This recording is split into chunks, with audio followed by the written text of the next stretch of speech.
I want to thank your professor for the opportunity to be here with you today. I'm looking forward to this opportunity to visit with you. I want to make sure that you're encouraged to ask questions, to make statements, to share different points of view throughout this discussion. Frankly, you'll get as much out of it as you put into it. I will not be able to see you during the PowerPoint portion of my presentation, so you'll have to speak up so that I know that you have questions. After that, I'll be able to see you. The technology looks good. You're a good-looking group.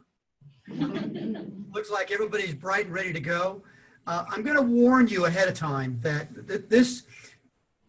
this presentation is structured. It's sort of a presentation slash discussion. It's structured into 4 parts. I'm going to give you at first a PowerPoint presentation from the perspective of what's going on the other side of a private foundation. Anybody here ever work with a private foundation? Raise your hand if you have. Okay, that's perfect then. You'll get some insights. You'll see how we tend to think about things, what issues we have to deal with from a management standpoint.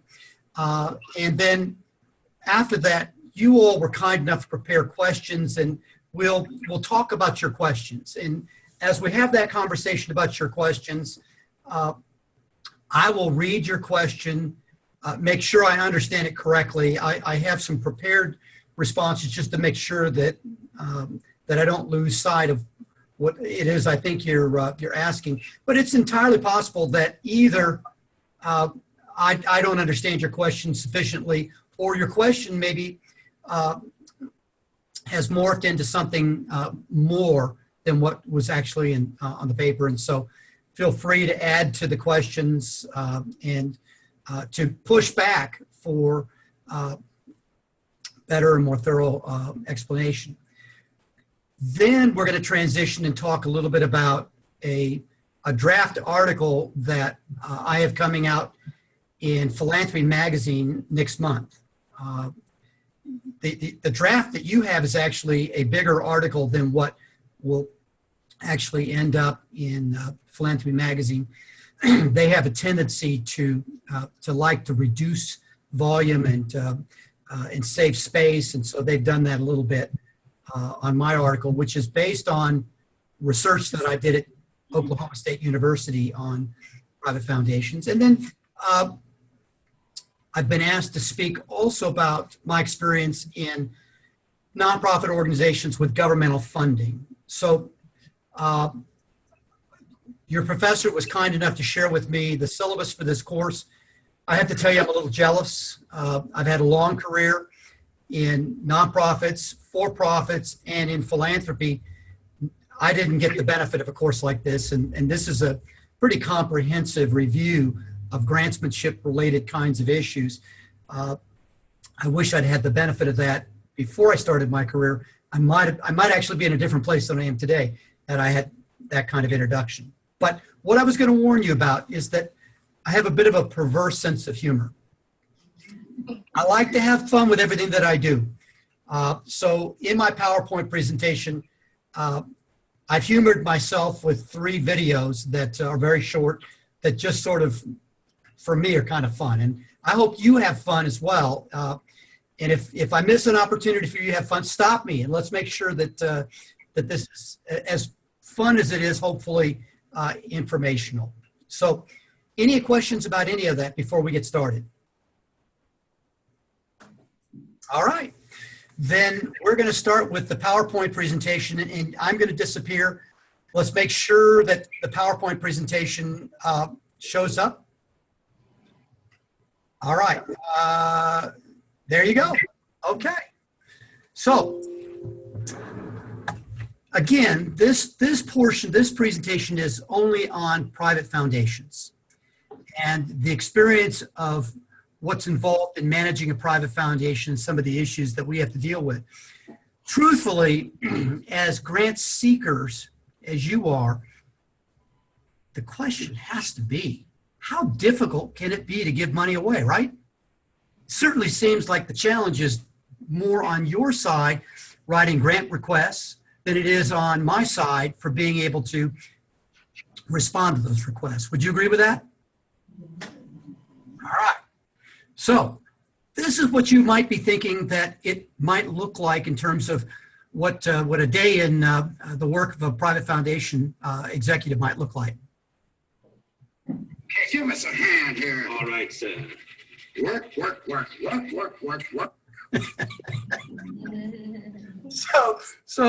You know, when you think about all you have to do is make decisions about what to fund, what not to fund, it could be difficult. Nobody told me before I started work in a private foundation that giving away money may be the most difficult thing that I've ever done, especially giving it away well. And frankly, very wonderful, talented people like you will make my life very difficult in terms of being able to do that. So in this screen, you see a number of different foundations and foundation-related organizations. There is every manner and form of foundation in the footprint of philanthropy. Private foundations occupy a certain space, but no doubt you're aware of other foundations as well. So I know that you have looked at the different kinds of foundations, and there are under federal law basically four kinds of foundations. There are private foundations like the one that I manage.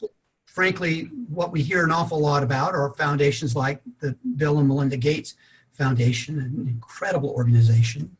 There are community foundations. They are very different. And so one you may have heard of would be the Community Foundation of Texas. There are corporate foundations like JP Morgan Chase, Chevron, Exxon. There are a variety of corporate foundations that are out there.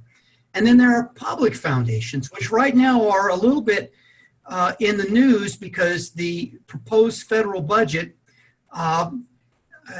is proposing to either eliminate or significantly slash some of the public foundations like the National Science Foundation, the Endowment for the Arts, et cetera. You've probably seen a little bit of that.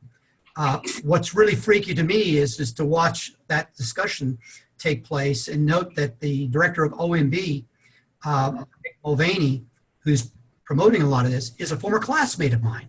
So it's really strange to see him up there in his particular take on some of this. So we're going to focus on private philanthropy. Because of the foundation world, private foundations control about 82% of all the assets of all foundations in the United States. They have about $700 billion in assets. It's a lot of money, isn't it?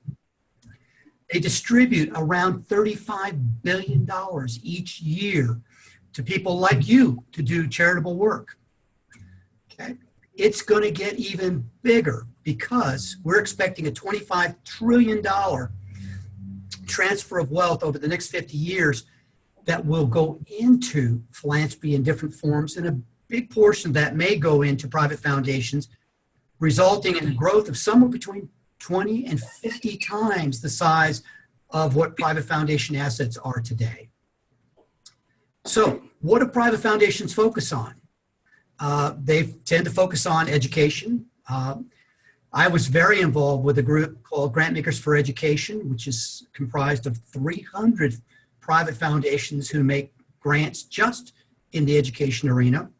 And that might be in pre-K, or it might be K through 12, or it might be in the higher education environment. A number of foundations are focused on medical research, health, and well-being, some in actual healthcare delivery. Some are involved in agricultural, animal welfare, natural sciences, arts and humanities, social justice, social services, economic and community development, and some are involved in international relations and projects. So private foundations have had some fairly significant effect on society as we know it. And I'll give you some examples.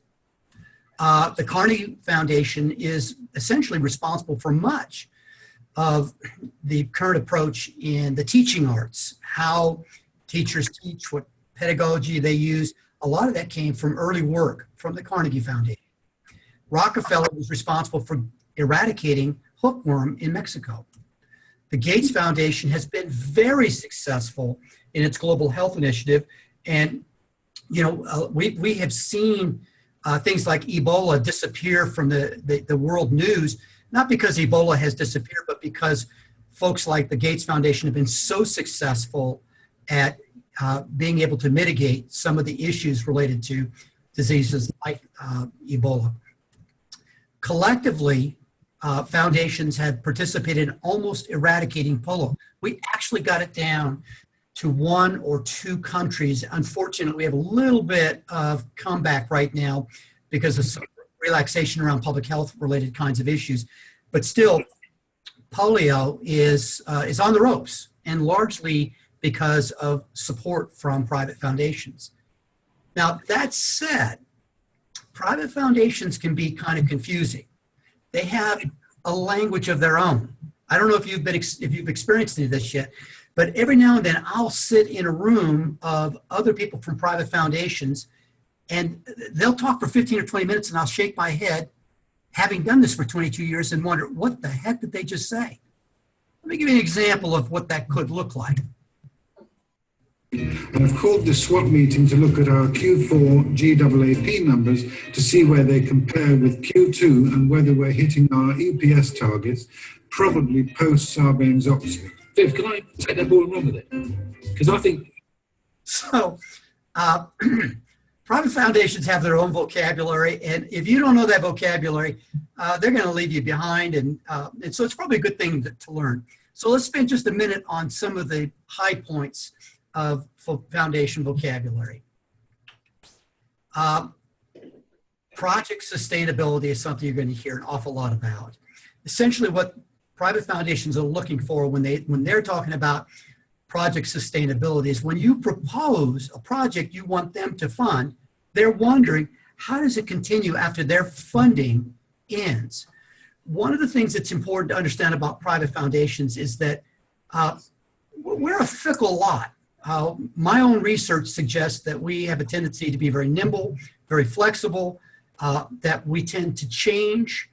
We change our attitudes with our shoes, and very often fail to communicate that in a way that people understand. So we develop exit strategies before we actually even begin funding. So we're wondering then, how are you, without us, going to be able to continue whatever initiatives that you are proposing? We sometimes look at capacity building. Capacity building means if you have an agency that is out there doing really important work, how do we help you build your capacity in any number of ways? Do we help you in terms of the scientific basis on which you're actually shaping your strategies? Do we help you to become a more robust organization? Do we help you to attract other resources from other funders? Do we help you to grow over a period of time and scale up to be able to take really good work that you're doing and spread it more broadly across markets? A term that we're hearing an awful lot right now is impact investing. And I will tell you, it's a term that I'm a little bit concerned about. You're going to see in a moment that private foundations have sort of divided minds. On the one side, they're focusing on investment-related activities. On the other side, they're focusing on grant-making related activities. The extent to which they are successful on the investing side creates the resources that allows them to make grants on the other side. Well, this idea of impact investing is trying to bring the two together, where we're maybe just a tad bit less schizophrenic. No guarantees there. The problem is that they're really very different ideas with very different objectives and very different strategies. And so this experiment with impact investing is trying to bring them together, and early indications are suggesting it may not be working so well, but it's still very much part of the foundation vernacular. Mission-related investing is very similar to impact investing. This simply is saying, what do we really care about? How do we make sure that our investments line up with what we really care about? You're hearing an awful lot about investment-based practice. How many people here have heard about investment-based practice? Raise your hand if you have. Raise it high. Remember, I got limited ability to see all the way to New Mexico. Great. Okay, thank you. All right. What's the trap of investment-based practices? Anybody have any idea about that? Is there a trap? Yes, go ahead. Is this for evidence-based practices? Yeah. Yes. I think one trap is it's based upon what the researchers choose to research. So there's a limitation in how much evidence is actually out there for certain things. That's an excellent point. You're right, because as a researcher, we have a tendency to sort of cherry pick the topics of our interest. And if you haven't figured this out yet, when you go out and you do a literature review, if you're not careful, you can cherry pick the literature review to be able to support almost any claim you want. You can almost take either side of an argument and you can support it if you are not comprehensive and careful enough in literature about how you bring literature forward in terms of supportive evidence. The reason why foundations are really interested in evidence-based practice is really no different than how certain practitioners are trained. Some of you, I believe, are social workers. Oops, did we lose somebody? Yeah, I think I was trying to fix the volume. Somehow we lost the volume like it was before. Okay, can you hear me okay? Can you hear him okay? Okay, yeah, now it's okay. Can you hear me now? Yeah. I warned you I have a perverse sense of humor. So, okay, all right, then we are looking at ways to mitigate risks at the same time, as you'll learn in a moment, and as you probably saw if you read my article, private foundations actually specialize in taking risks. They like to throw the dice, but they want to know what risk they're taking.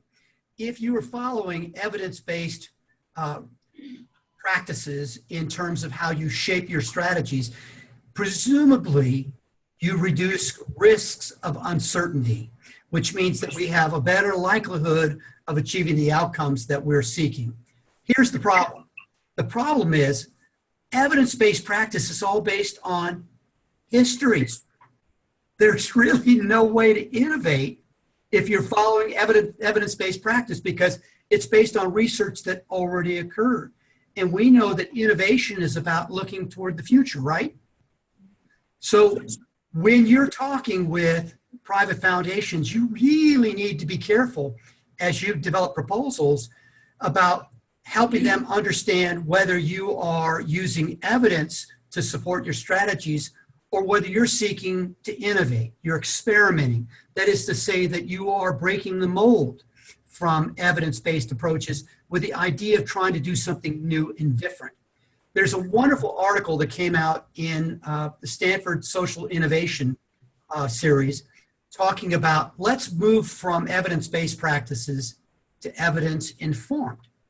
Now, the difference is evidence-informed basically is essentially saying we're going to pay attention to what the research says. We're going to look for key factors that seem to influence the outcomes we desire, but we are not going to be constrained by them because at the same time we want to continue to be able to innovate. Okay. You'll hear foundations talk about challenge grants. And what challenge grants are basically is it's sort of like this. We want to know that you have the capacity to move forward beyond what we're going to do. So we'll make a grant once you get to X percent of your fundraising. If you get to 75% of your fundraising, then come back and see us and we'll look at making a grant to help try to get you to the end. That's challenge grant. A matching grant's very different. That is to say, maybe we'll go in and match dollar for dollar, or maybe 50 cents for every dollar you raise from other sources, we'll give you 50 cents. That's a matching grant. It's a very different kind of approach. And a startup grant has to do with, we'll provide certain kinds of funding in order for you to be able to start a new project as you bring it out of the ground. Most foundations, well, maybe I should say maybe slightly above average or normal, foundations tend to like to give funding for capital projects. What do you think that is? Volunteer, please.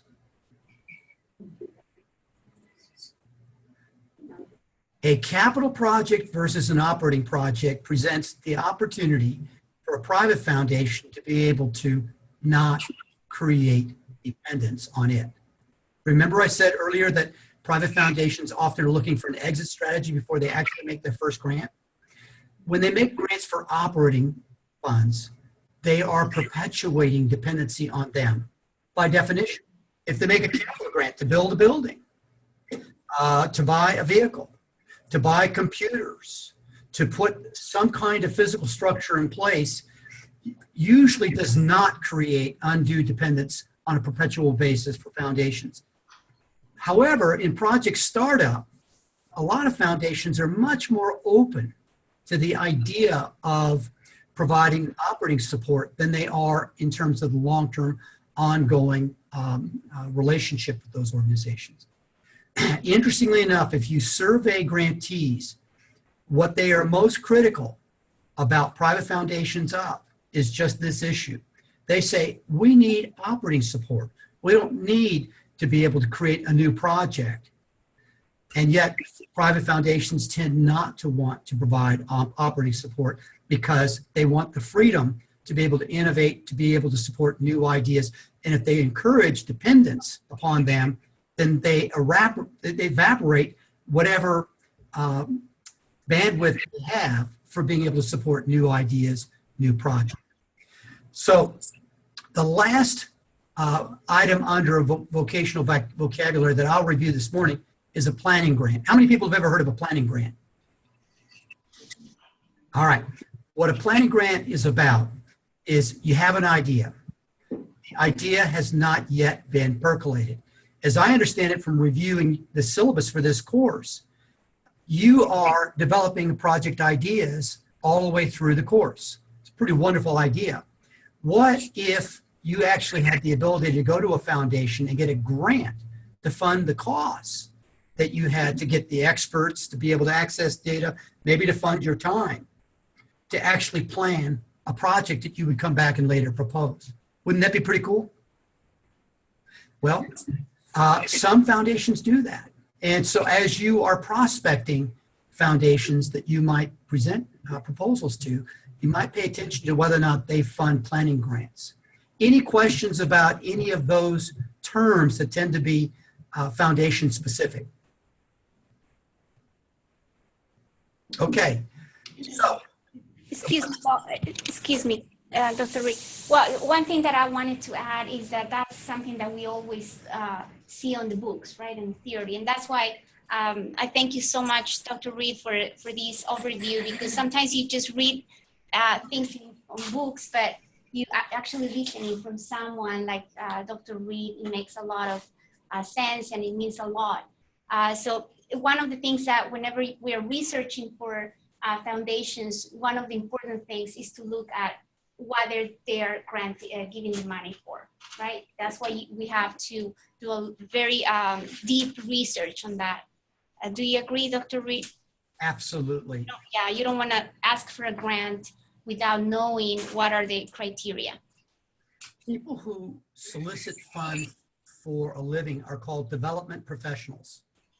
And they learn how to prospect different kinds of funders and or contributors, and they're very good at it. In fact, there's a professional associate, two professional associations that actually support their professional development, the Society of Fundraising Executives, and then there's a group called CASE, which is specific to development professionals in higher education. And they review these kinds of issues on a regular basis, but it is absolutely critical. And we'll get into this in response to some of the questions that you've asked, that you prospect foundations very, very carefully. Frankly, you need to prospect all funding sources very, very carefully. Now, I will tell you, there are times a little bit of a tug of war between, in particular, private foundations as opposed to other funders and their grantees over leadership. And this has to do with the fact that if you read my article, you know that my research suggests that private foundations are obsessed with finding ways to expand impact, to be able to achieve greater outcome from their grants. and they become very forward leaning in that regard. And so they sometimes try to provide leadership with their grantee partners, but their grantee partners are ultimately the ones who are implementing this. And so this can sometimes create some confusion around the idea of leadership. Is it the grantee that's providing the project leadership? Is it the foundation that's providing leadership? Or is there some kind of shared leadership?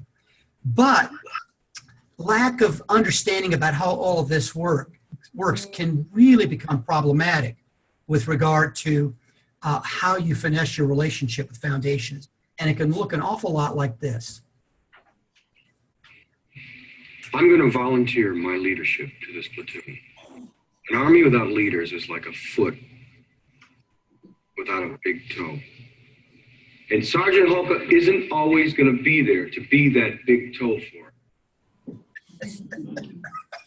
So sometimes foundations can be the big toe, and it can be kind of annoying. And the really good grantees know how to deal with that, how to finesse that relationship in a way that allows them to maintain control over their projects while benefiting from the active and enthusiastic support that comes from private foundations.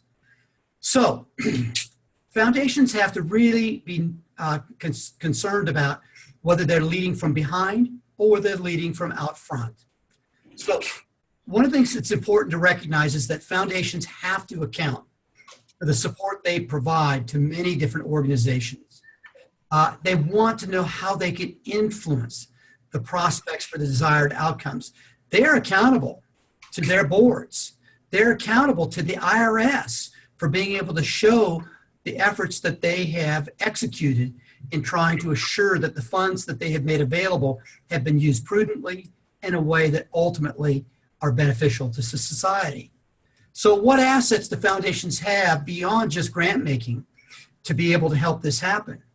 I actually did a paper on this some time ago, and what we found was that private foundations have 3 different kinds of assets. One is obvious, and that is financial assets to be able to make grants with. That's what you seek. You're not always seeking the other kinds, but as you develop really good relationships with private foundations, you can benefit from these other kinds of assets as well. And they include intellectual assets. Now, why would I say intellectual assets? It's not that the people in private foundations are any smarter than you are or your colleagues out in practice. It is about the fact that private foundations often have access to some of the leading experts in the country. So when we are interested in thinking about urban development, we tend to reach out to have access to the smartest, most advanced research that is available and the people behind that. If we're, right now, our foundation happens to be really interested in teen pregnancy prevention. We have some of the best experts in the country involved in helping us understand the research and figure out what factors actually make a difference on the outcome side of those initiatives. We're also very interested in education reform, and we are constantly accessing the best of the best out there. You can access that kind of knowledge through your relationships with private foundations when you begin to develop those relationships. The third form of assets that private foundations have is convening. What's really interesting is very often if a private foundation convenes a meeting, they invite people to come to meetings, people come to meetings. Why do you think that is?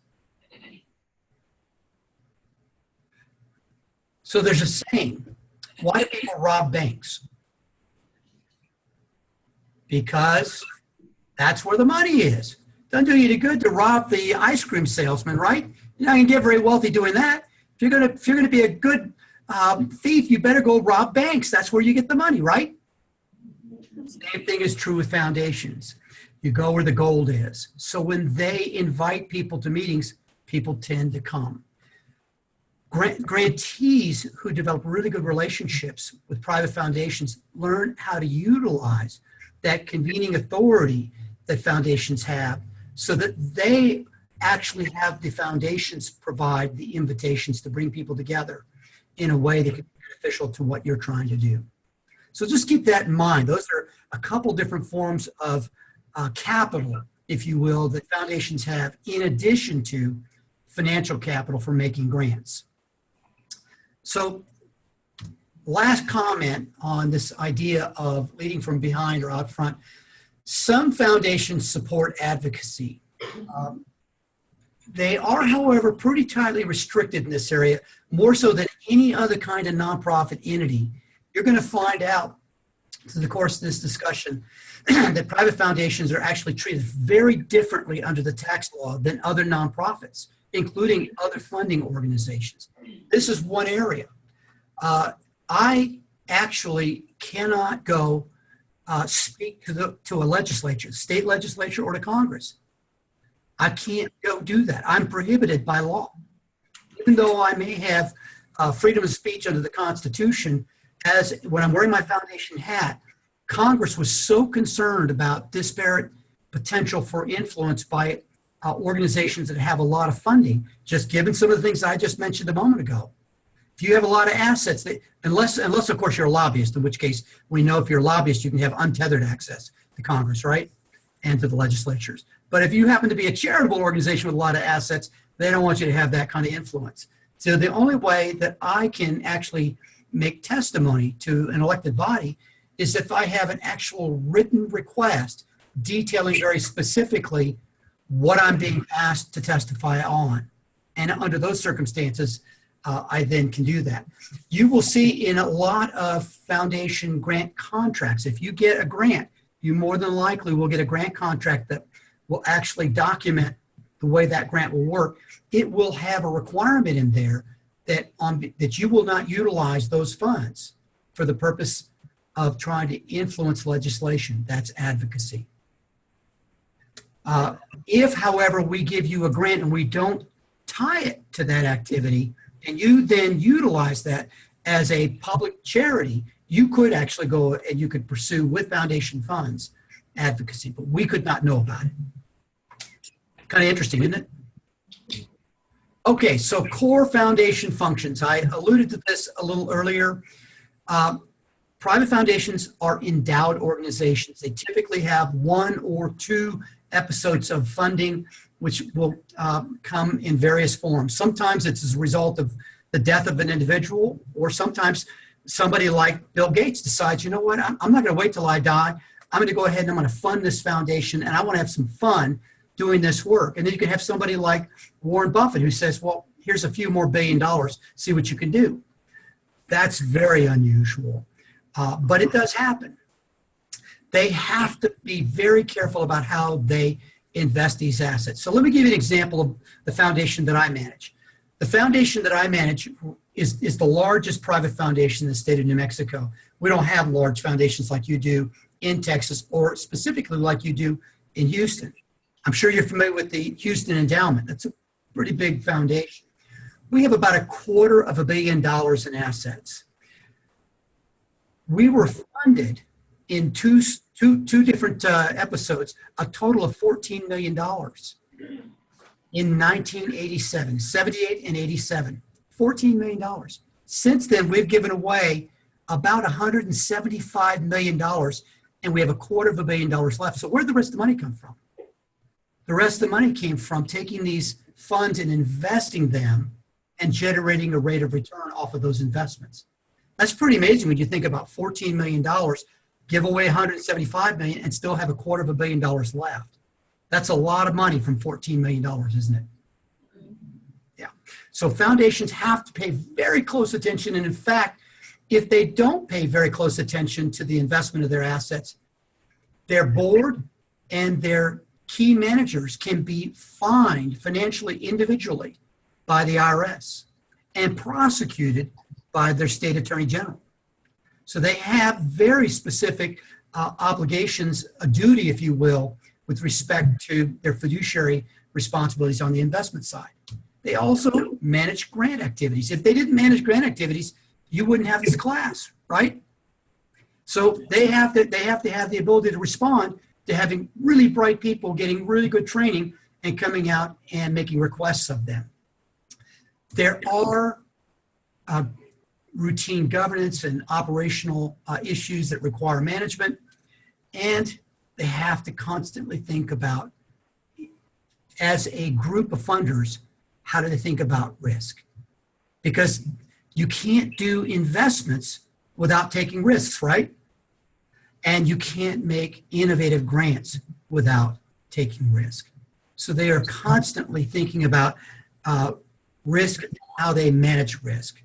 So let's take a moment and talk about the financial investment functions.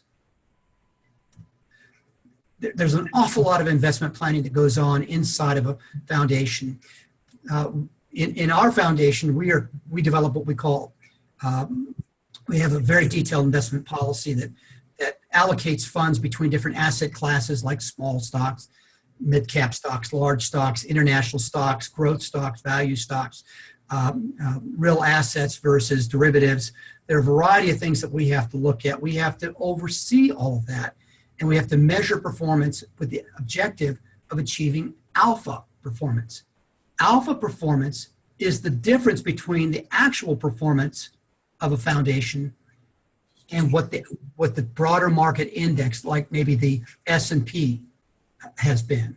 If you don't generate above that, you're not generating alpha performance. Private foundations do that, and as a result, they're obsessed with how they invest and how they get into different kinds of investments to generate superior rates of return. That attitude comes back on the grant side. They have to manage liquidity because they've got to have a certain amount of money available.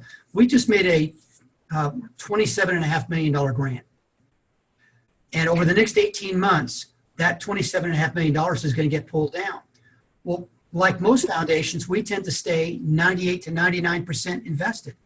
So you got to figure out, how do you have the liquidity to be able to facilitate those kinds of grants over that short period of time? So there's an awful lot that's going on. There are a lot of back office activities that are taking place that most grantees will never see, but that consume a lot of the attention and activity of private foundations. Let's talk about what the hurdle rate is. The hurdle rate is what level of composite rate of return foundations have to achieve to not lose the purchasing power of their assets. Private foundations have to make grants equal to or in excess of 5% of their assets every single year. Whether they make money or whether they lose money, they still have to make those grants. They have investment costs that often are about 1.25% more per year. They have usually another 0.5% in administrative costs, and that depends a lot on how large a foundation is. The larger the foundation, the smaller their administrative costs. The smaller the foundation, the larger their administrative costs. They also have to consider inflation. Whatever the rate of inflation is going to drive the purchasing power of their assets. Based on what the current rate of inflation is, around 2.5%, private foundations have to generate at least a 9.25% rate of return across all their assets every year in order to not lose the purchasing power. If they're going to grow, they have to generate a return above that. That's traditionally about where equities usually return. So there's a huge burden on foundations to be able to generate a rate of return that will allow them to continue to grow and be able to make investments in their grant side on a regular basis. And remember what I shared with you about the example of the foundation that I manage. 14 million, 175 million out, $250 million left. That shows you what you can do. It is not easy, but it can be done. So transfer that over to the grant side. Because of the fact that foundations are alpha-seeking organizations, it's in their DNA, they tend to always look for innovation. One of the things that my research tells me is that grantees say that private foundations really pay attention to their reporting. They really know what's going on. Sometimes when they submit reports on funding to other kinds of funders, all that happens is just somebody checks the box of where the report came in. When they submit a report to a private foundation, they read that report, they come back with questions and say, what did you mean about this? What did you mean about that? So there is an obsession with what are we actually achieving, where are we going with all of this. They analyze very carefully their opportunities to make sure the grants that they're making are really, in fact, what they are trying to achieve in terms of priority, in terms of interest for that particular foundation. They actively seek to develop grantee partners. This gets into that business of what beyond actual grant making can they do to improve the work of their grantees. They have to provide project oversight. They're accountable to the IRS. They're accountable to their boards for what's going on with the projects that are being funded. They have to be able to do assessments and document what was actually achieved, how were funds actually spent. So if you get a grant from a private foundation, expect to be accountable. There will be a lot of accountability. So let's talk for a moment about grantee partnerships. Remember that you can stop me anywhere in this process if you have a question. Foundations don't operate their own programs unless they are an operating foundation. That means they outsource everything that they're concerned about, that they support, to people like you, to nonprofits that are doing the work that they seek to promulgate. The relationships between private foundations and grantees is like a business-to-business relationship. You know, you think about business-to-business relationships between, say, Motorola and maybe Verizon, and the relationships that they have. Motorola's not selling their cell phones directly. They've got people like Verizon. Can you hear me? Can everybody hear me all right? That was a play on Verizon. All right. So Motorola doesn't have any contact with the people who actually use their products. It would be the cell phone companies. The same thing often is true with foundations and the beneficiaries of the programs that they serve. It is the grantees who have that relationship. It is the grantees who actually implement that work. So that in the way private foundations think about that is that you become incredibly strategic. You become a strategic partner, no different than Verizon is to Motorola. All right. Grant projects, private foundations tend to be very thinly staffed. And you'll get to, one of you had a question about what my staffing looked like, and we'll get to that in a little while. But usually, there are not a whole lot of staff in private foundations until you get to really large foundations like the Houston Endowment or the Gates Foundation or Kellogg or Ford or some of those folks. But underneath all the grants that they're making, there could be anywhere from several hundred people to several thousand people involved in implementing the grants. And those foundations have to know basically not necessarily who each of those individuals are, but generally who are they and what are they doing and how is that relating to the work that they're supporting, making it very complicated. So foundations can drive innovation. They do drive innovation, and they will frustrate the heck out of you if you become a partner of theirs, because they're going to be asking you all the time, how are you innovating? How you can do more things? Some grants do achieve their objectives, but remember I said that foundations also take risks. Some fail to achieve their objectives. Still, very often both grantees and foundations in my research tell me that even in the failures, there's a lot to be learned. And foundations want to learn what's actually taken place, as do the grantees, even if there were failures. So innovation can come from whether you had successful or unsuccessful outcomes. Risk is, at the end of the day, just simply part of philanthropy. Some projects just are a bust.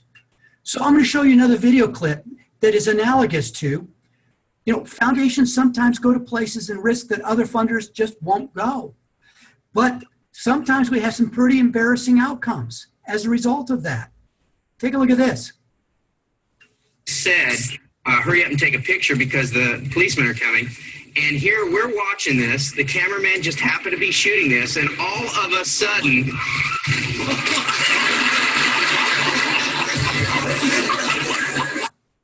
So, as I said, some projects are just a bust, and sometimes they're embarrassing. You go to these places that you got to go in order to try to probe new frontiers, see what's going on, and just sometimes it doesn't work out. So private foundations have to have multiple competencies reflected in their management. They include, they've got to understand governance, they've got to know how to manage the operation directly and indirectly through their grantees. They've got to understand and know how to manage financial and investment related functions. They need to be able to manage grant functions and access content experts. So in managing the operations, they're responsible for developing a culture. It's a culture that very often not only includes their own grant staff, some of which we're going to talk about in response to your questions here in just a moment, but also hopefully that culture affects the relationship that foundations have with their grantees. That culture has to affect how they manage their financial activities. They have HR functions just like every other organization. They have contract administration because all of their grants need to be documented in some form. They have to manage external relationships by virtue of the outsourcing of their investment activities and outsourcing all of their grant activities. Now, this next one may surprise you. Do nonprofits pay taxes? Do charitable entities pay taxes? I'm sorry? No, except for, of course, private foundations. This may surprise you. Private foundations actually pay two kinds of taxes. And these taxes, they involve a lot. My foundation files tax returns in 38 states. That may surprise you.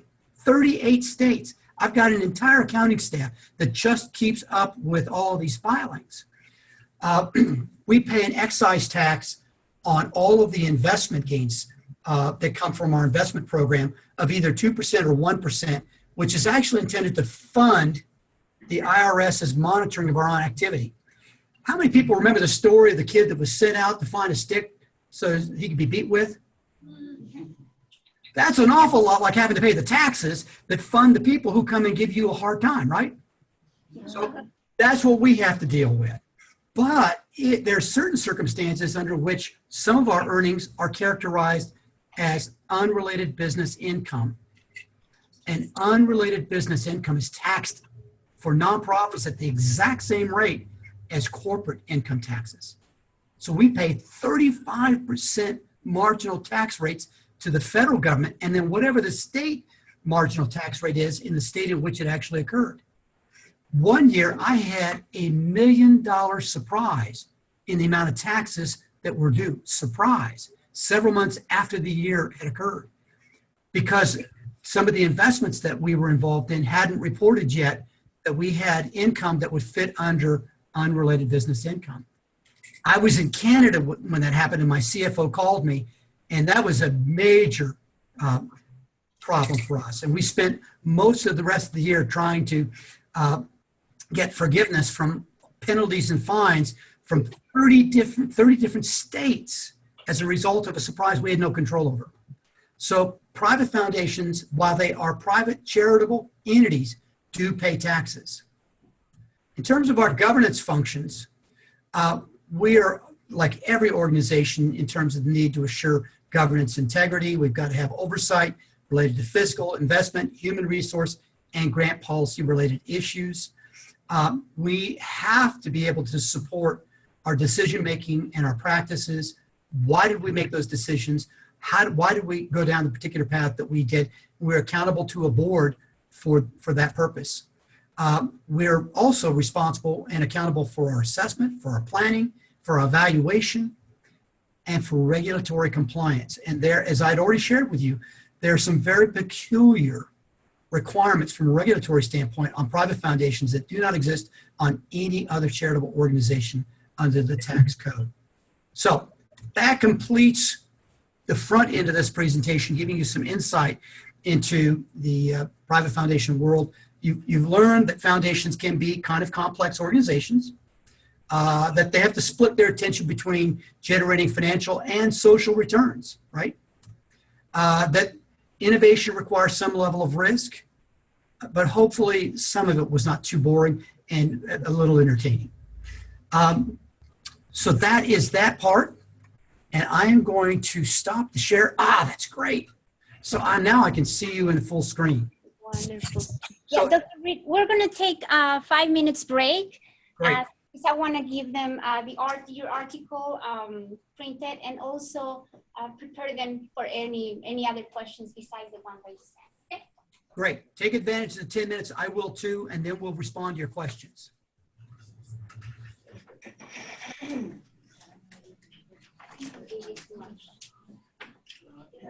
That's okay.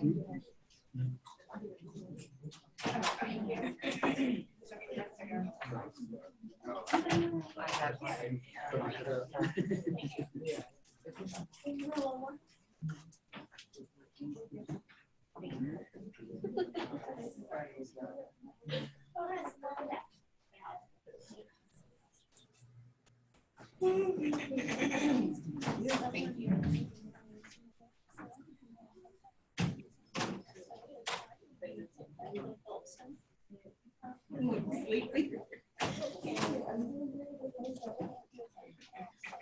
Cold here.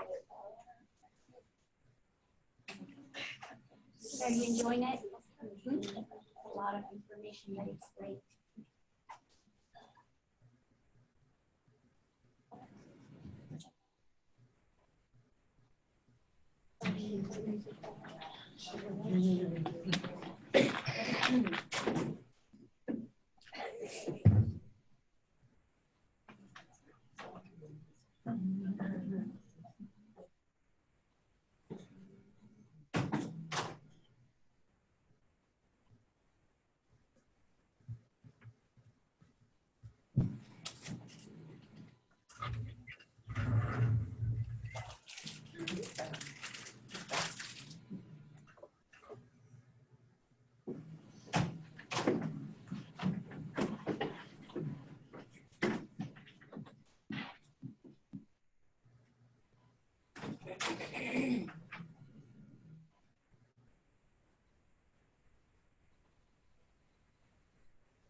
Dr. Reid, can you hear me?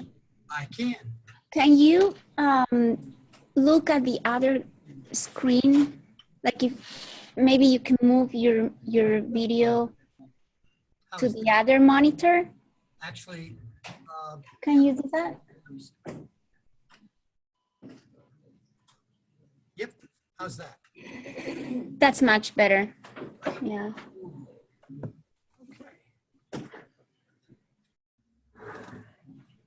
Yeah, that's much better. Thank you.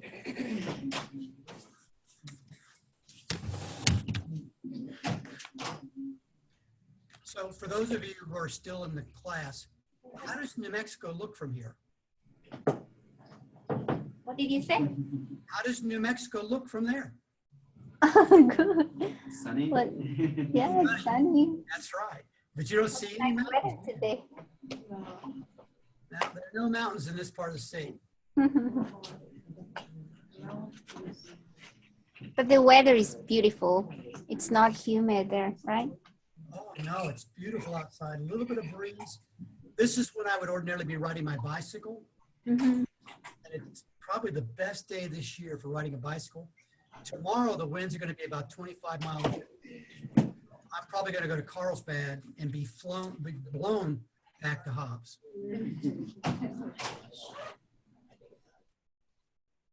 Great.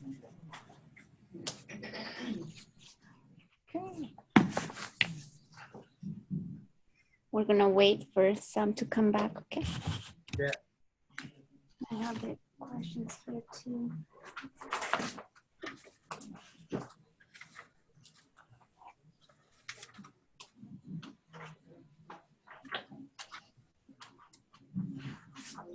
Professor Murillo, did you see that I sent you a basic outline on the governmental funding comments? Yes. Okay, good. Do you want me to pull that up, on so I can show it to them? No. No, we'll just Just- go over it. Okay. Okay.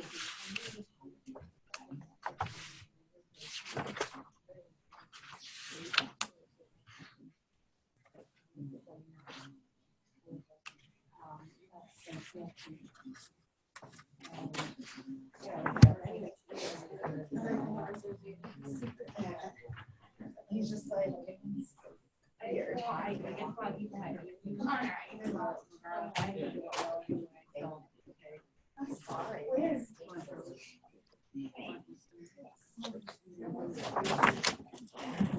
Oh, no.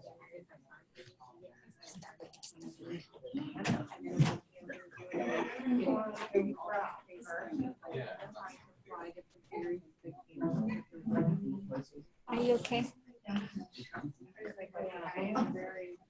don't know what I did. Can you see well? Yes. Can you see okay? Did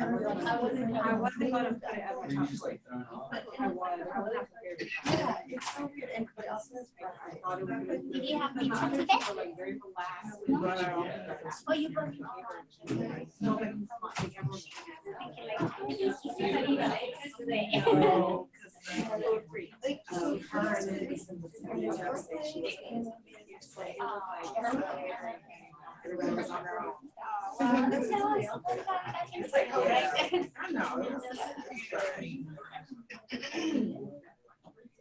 okay. Because he's like, he plays already there.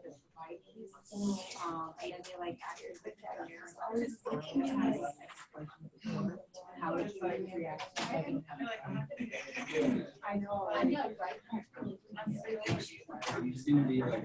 Yeah.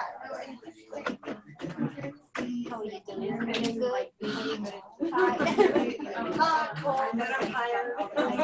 Yeah, it's always challenging to have this class on Saturday.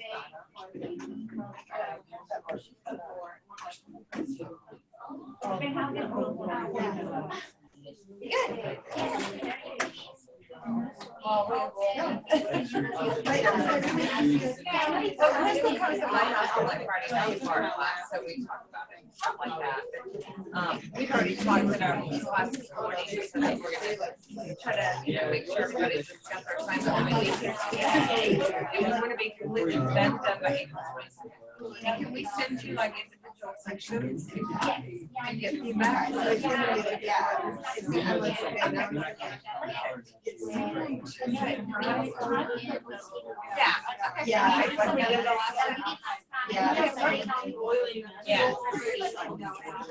Oh, and we have one friend that actually they kind of asked you the minimum sleeper. She said it was a max of 25. Yeah. She wanted to know the minimum.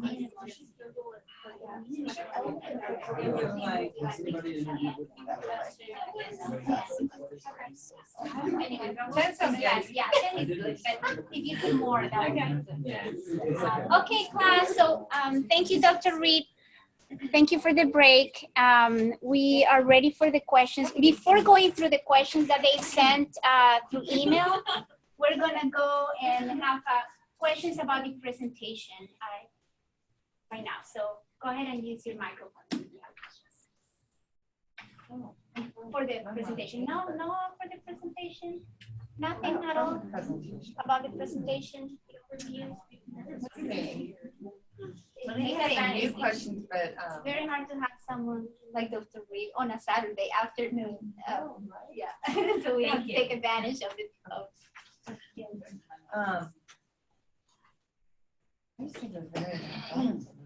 Yeah, it was very helpful. And I think we discussed some of the information, the first class, remember? But, again, listening from someone like Dr. Reid, someone who is practicing this every day. So it's very helpful. So we're gonna go ahead. I think we are ready to go with the questions, Dr. Reid. The questions that you have, if you're missing some, let me know. Okay, great, thanks. So with regard to the presentation, out of the words of one of my absolute favorite philosophers, Forrest Gump, that's all I have to say about that. We're not going to go back onto that. So if anybody has a question later about any aspect of that, feel free to email me through your professor, and I would be delighted to respond. So you were kind enough to write questions, and you had some really interesting questions. This next phase is going to be looking at your questions in the context, based on some of your questions, a little bit of my background, but mostly about the foundation that I am associated with. So we're going to go with this one at a time. Before we start, let me ask, how many social work majors do we have in the room? Raise your hand nice and high. All of us. I love social workers. I've had 4 careers, one of which was in the behavioral field, and I hired a lot of social workers. They're remarkable people. Their training in the whole behavioral field, in my view, is probably the best training out there. And I really like macro social workers. My son is a macro social worker. So, who is Shay? Shay, how are you? Hey, so you had a question. Your question was, do you ever get so many grant proposals that you have to deny funds for some that you would like to give grants to, solely because you've run out of money to give that year? Most foundations have what's called a grant budget. And once they've exceeded that grant budget, that's it. The truth of the matter is, we have not constrained ourselves traditionally precisely by a grant budget, but we have a general idea of what a grant budget is. And if there's a compelling reason, we'll go above it. But it doesn't matter how much money you've got. You could be the Gates Foundation. And relative to needs that exist in the world and to the requests that you receive, you're always going to have more requests than you have resources. So it's an incredibly important question. I thought about this, and I actually did the math on it, because one of the things that private foundations that are endowment driven have to think about is how much of their future grant making capacity do they surrender by making grants above what is required in a given year.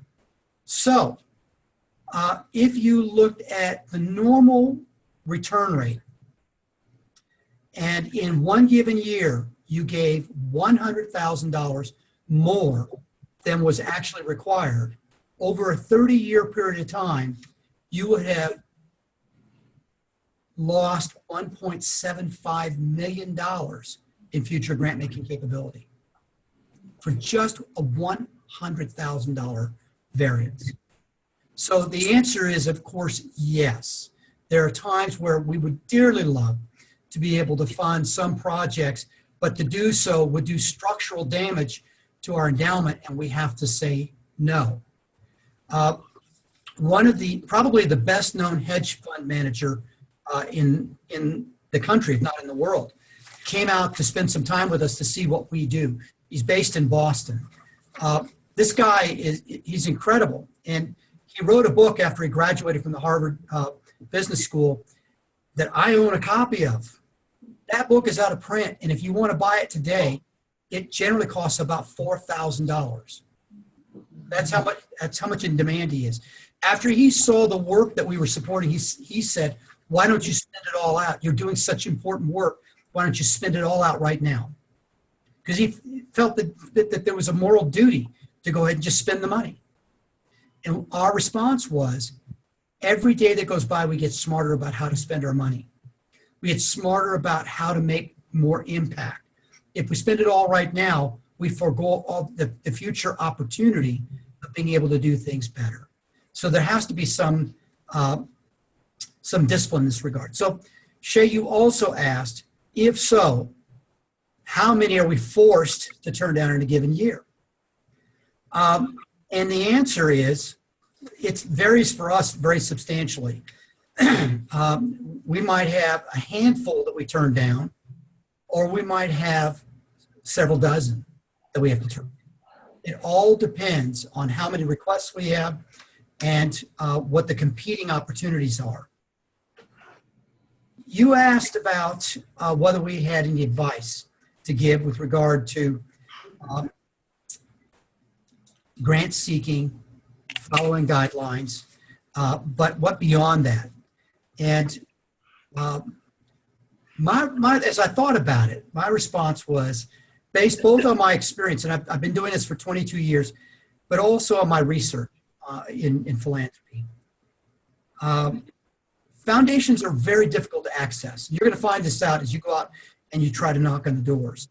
They're not as open to receive as corporate foundations or United Ways or community foundations. But if you persist, the best practices suggest that you go in and you develop long-term relationships. Usually private foundations don't make a single grant. Usually they make multiple grants because they want to build on those relationships that they develop over time with certain grantees. It's really important to go get to know these folks. Even though they're hard to get into, if you can get in, have coffee with them, just talk to them, learn what their interests are, what their concerns are, what they're stressing about, what they really want to make a difference in, and see how that lines up with what you or your agency is interested in doing. Where you can find alignment, that's where you're likely to develop really strong funding relationships with these kinds of foundations. Did I get your questions right?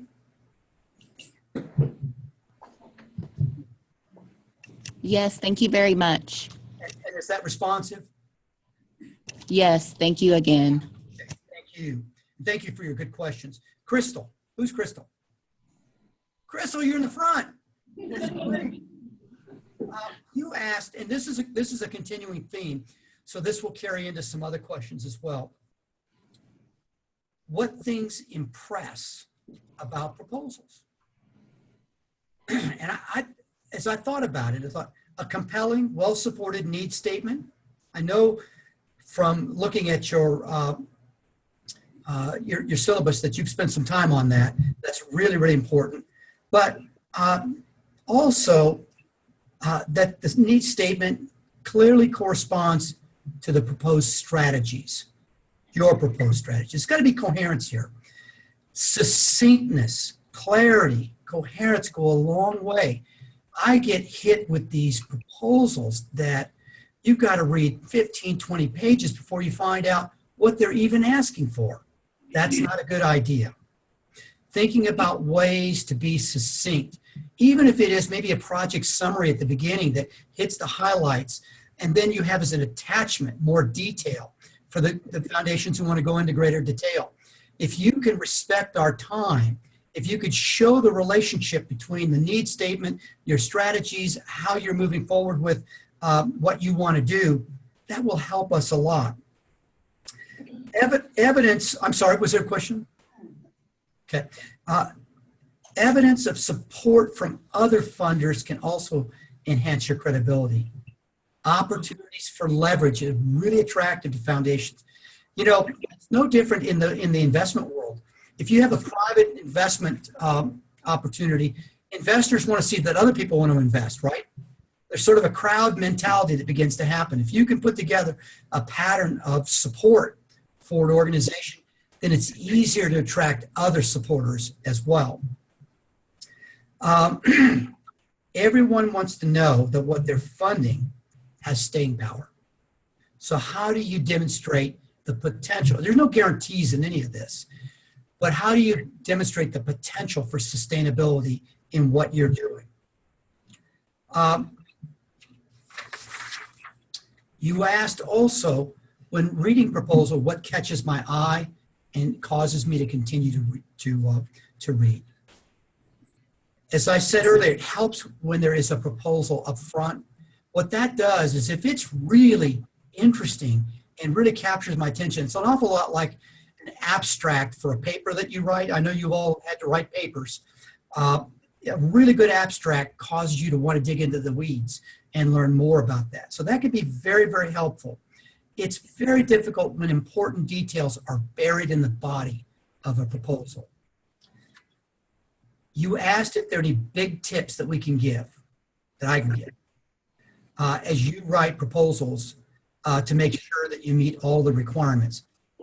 And my response was, and you won't be surprised by this, that's a difficult question. But you knew that when you wrote it, right? Okay, so good for you. But it's comprehensiveness, That is your proposal's comprehensiveness, yet its simplicity and succinctness without losing important details can be a balancing act. Okay? That's, you know, what is it? The author of Tom Sawyer?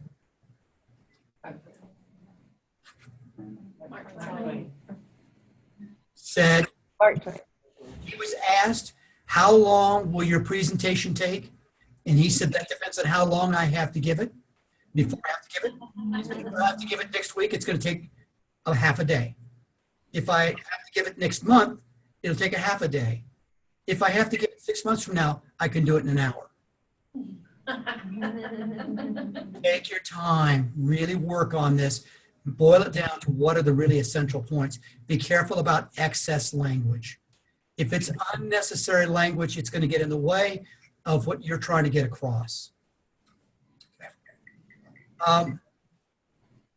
Again, attachments are a great way to provide greater detail, more substance without getting in the way of what you're trying to say. Okay? Did I get your questions right? Yes. And are those answers okay? Are those responsive? Yes. Okay. Is it Quantina? Yes. Where are you, dear?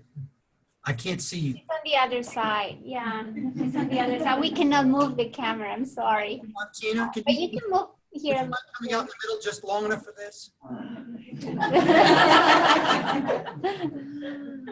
I need to be able to make, dear, that is a beautiful name.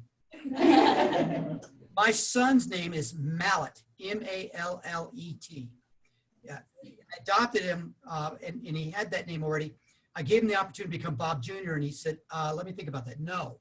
And he loves Mallet, and nobody he meets ever has that name. I'll bet you don't run into a whole lot of Quantinas. I don't. How wonderfully unique. So you asked, what population does your organization serve? And every foundation responds a little bit differently to that. In our case, we serve a geographic region rather than a demographic group. Our foundation is known as a place-based or embedded foundation. This is a name that was given to us by a study that was done out of the University of Chicago on foundations just like us. This is a very specific kind of funder that includes more than just private foundations. There are other kinds of funders that make the decision to be place-based. They are focused on very specific communities, and they're in it for the long run in terms of trying to get real sustainable outcomes. They focus on long-term objectives, and they tend to be very relationship-driven. They often outlast many of their nonprofits, but they tend to be much more proactive than other funders. You probably, if you saw that, you'll probably see some of that evident in the article that I wrote in terms of some of the examples of how they acted more entrepreneurially than some funders. They often use the multiple forms of capital we talked about earlier, right? They want to build collaborative arrangements between multiple organizations to achieve concentrated outcomes. So they're really interested in not only being able to collaborate with you, they want to see how you collaborate with others. Okay? They want to see groups coming together, sharing resources, sharing objectives, and working together to leverage each other's efforts in a way that gets a better long-term outcome for the communities that they serve. You also asked how many staff members and how much time do you dedicate to grant proposals? I have a team of 5 grant professionals that have 6 support staff. They spend about a quarter of their time just reviewing proposals, and the other 75% of their time assessing the landscape of the areas that we serve, working with content experts, and building grantee relationships, evaluating projects, and reporting to our board. So 25%, 75%. Okay. I will tell you that before I came to the foundation, I managed an organization that had 2,200 employees in 3 time zones. That was easier than what we do here. with only 6 grant professionals and 7 support people. Because what I mentioned earlier is that sometimes you can have hundreds to thousands of people involved in the project that you support, but we don't have direct line authority with them. We can't go in and tell them what to do. And yet, what they do influences the effectiveness of our grant making. And we're accountable for that. So we spend an awful lot of time out in the field, shoulder to shoulder, elbow to elbow with these folks, trying to get to know them, understanding what they're doing, making sure that there's coherency from the time that we start the grant project to the time that we finish. All right, Quantina, did I get your questions right? Yes, you did. Thank you. All right, where's Joseph? Joseph, welcome to class. I had a couple of questions too. Okay? Yeah, I can see you. So get ready because I'm coming around to everybody, right? By the way, if one of these questions is interesting to you and you want to elaborate, stop me. And we can talk a little bit more about it. And if your experience is different than what I'm describing, please, for God's sakes, say so. Because I'm just giving you one example. There may be other examples out there that could be incredibly valuable for your classmates to know about. So you asked, what types of agencies do you look to assist with grants? We work with schools. In our case, it's public schools. We don't have any charter schools here. And we only have one private school. And we made the conscious decision to focus on public schools because that's where most of the kids are. We work with colleges. We work with preschools, social services agencies, art and culture organizations, local governmental entities. We work very actively with them. Economic development authorities, civic groups, and healthcare groups. That's a lot. You asked, and I love this, you tried to focus me, and the response is not going to get this done. But Joseph, you asked, what are the top 3 things I look for in a grant proposal? So 1, 2, 3, 4, 5. So since you asked for 3, I have 5. Okay. So we'll just consider the extra 2 as gratuities. Is this an appropriate grantee? Does the proposal fit within our board-approved priorities? Does the proposal provide a compelling, non-redundant opportunity appropriate to scale? So I squeezed 3 things. I cheated. I squeezed three things in there. Okay, that it's compelling, that it's non-redundant, and that it's appropriate to scale. What does that mean, appropriate to scale? What does anybody, Joseph, what do you think I mean by that? I guess the size of the agency would be able to do the project. That's excellent, yes. But also, what about the scale of the people to be served? Sometimes people will propose a grant project that's a little bit like getting an M1 tank to put out an ant. So it doesn't make sense. So when you think about the number of people to be served, does the scale of the project make sense? When you look at the scale of the project, as you say, does it really make sense for that grantee? Could that grantee take on that kind of scale? Is that realistic? Is there opportunity for leverage? Do we have to go alone? Or are there others that will join us so that our dollars can be leveraged and we can get greater impact from the dollars we put into this? Are the methods proposed for both the grant strategy and for assessment accomplishable? Do they make sense? Can we logically say if you do X, Y, and Z, we can reasonably induce that you will get the following outcomes? And is there a way to be able to assess that allows us to know whether we in fact made a difference or not? Okay. So even though I told you there were 5, I really squeezed a couple more in there. But again, they're free. They're worth exactly what you paid for them. Did I get your questions okay? Yeah, that was great. You did have one more about red flags. And red flags are really appropriate. I mean, this is a great question to ask, and it's something that I think every grant writer should be thinking about. Red flags include things like, as I'd already said, the inappropriate grantee. It may be the right problem, it may be the right strategy, it may be the wrong grantee. We literally, actually, because we're a place-based grant maker, we don't just limit ourselves to what gets proposed to us. We literally have actually gone back and said, well, we're really interested in it. It's a great idea, but this is the wrong agency. What if we bring agency X in? Would you be willing to work with them? And we put a group together and we make that happen. Not all foundations will do that. We've done that. Inappropriate request. Let me give you an example.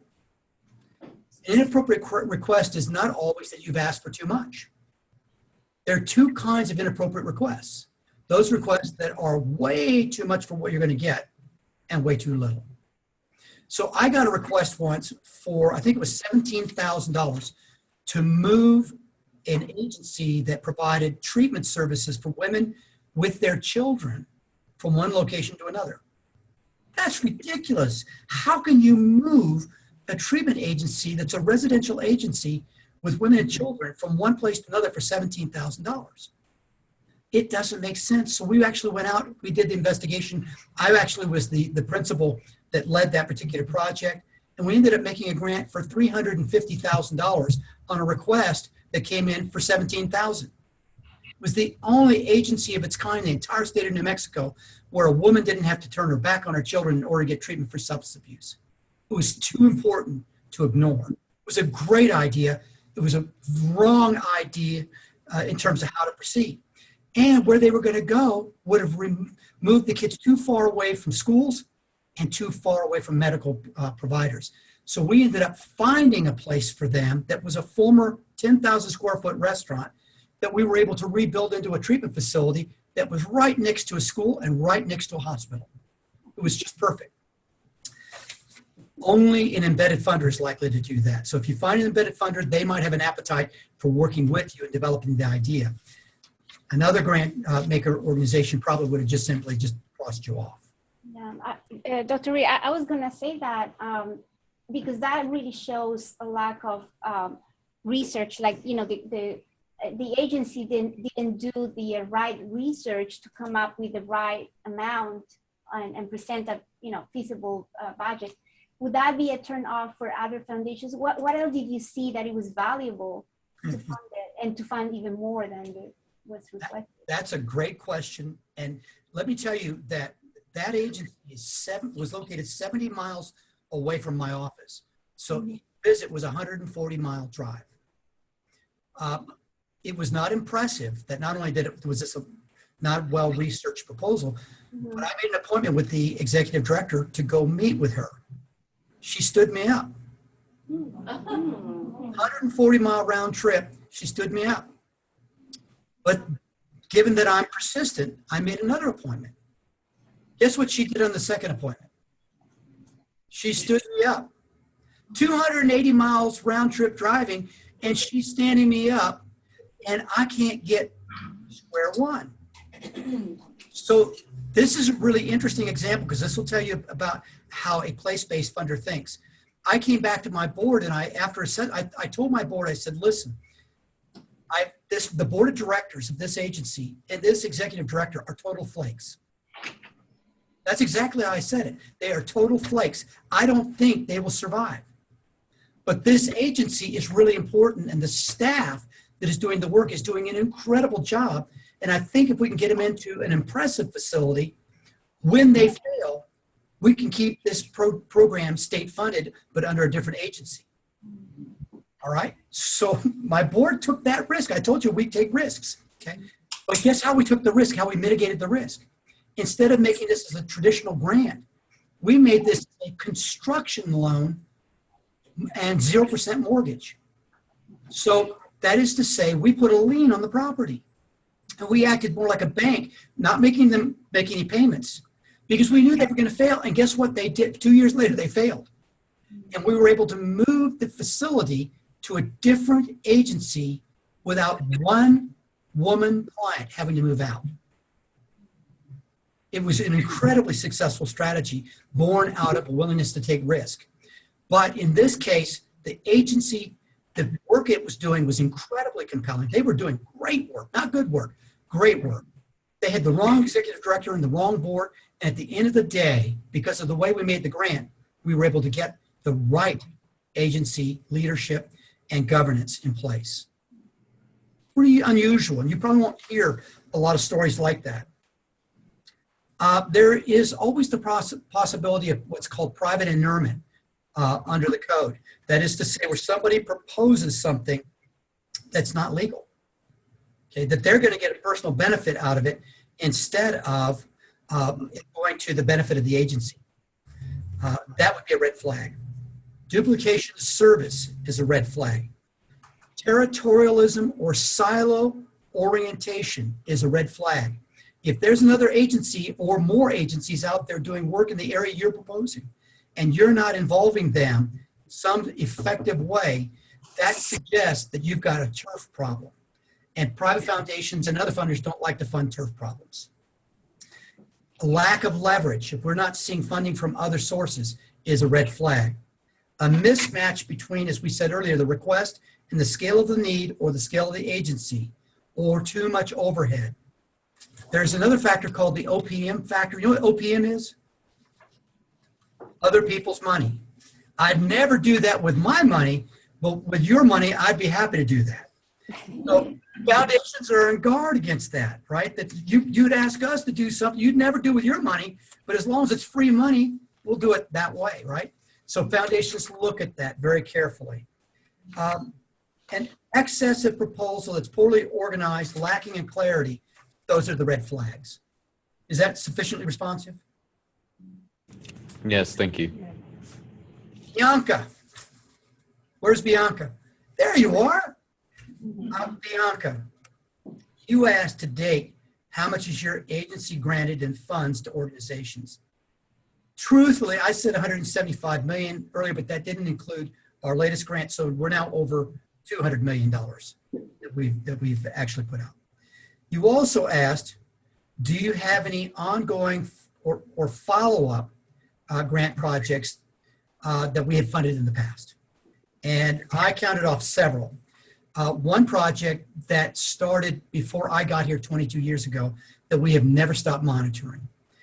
It's a project that involves our local community college and several high schools.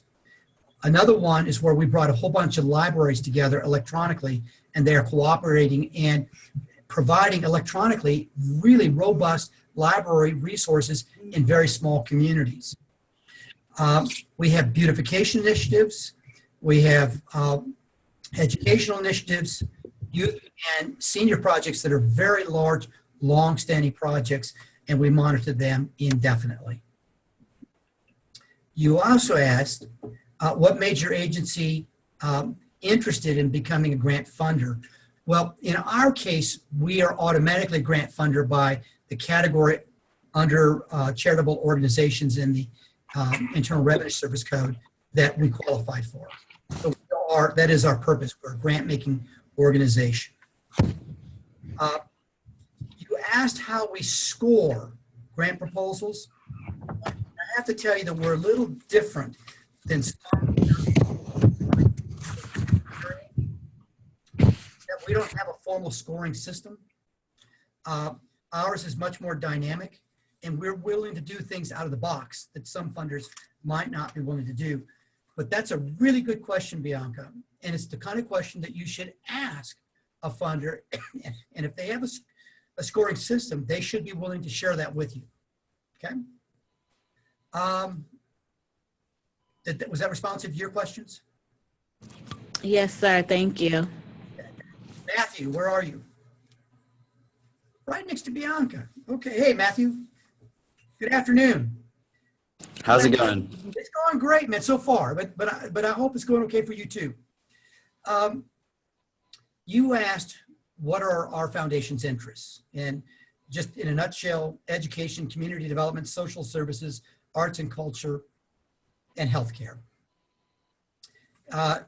You asked about common mistakes, and I've already addressed several of those in terms of proposals, but I would also add a failure to respect our grant region or grant criteria.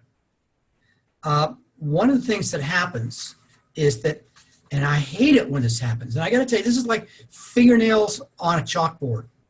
I hate form letters. I don't like them when I get them at Christmas time, where they tell me about cousin Joey and how many times he was in the emergency room last year. And I don't like them when I get these form letter requests that come from somebody who has no idea who I am, but decided to mail merge and send out a request to about 200 or 300 foundations. If I see one of those, they don't even get registered in our system. I just crumble them up and throw them away. So that is absolutely a common mistake. If you're going to send a request to a funder, know their funder, be respectful enough to know who they are and why you're sending that request to them, that there is a reason why you think that what you're doing is relevant to them. Also, we get, because we're located in a rural part of southeast New Mexico, we get a lot of requests from Albuquerque-based agencies that are 300 miles away who claim to be statewide, who have never been down here. And they think that they can make a request for overhead because of the fact that we ought to be paying a proportional portion of their cost for being a statewide agency. And to us, that's very disingenuous. If we said we're place-based, we're going to make grants in a particular region, you ought to be prepared to make grants in this region. And if you're going to do that, then we'll look at whether we can help you or not. You also asked about my career trajectory, how I became a foundation CEO. Anybody in here interested in working for a foundation? Raise your hand if you are. Okay. They're graduating soon, right? Most of you.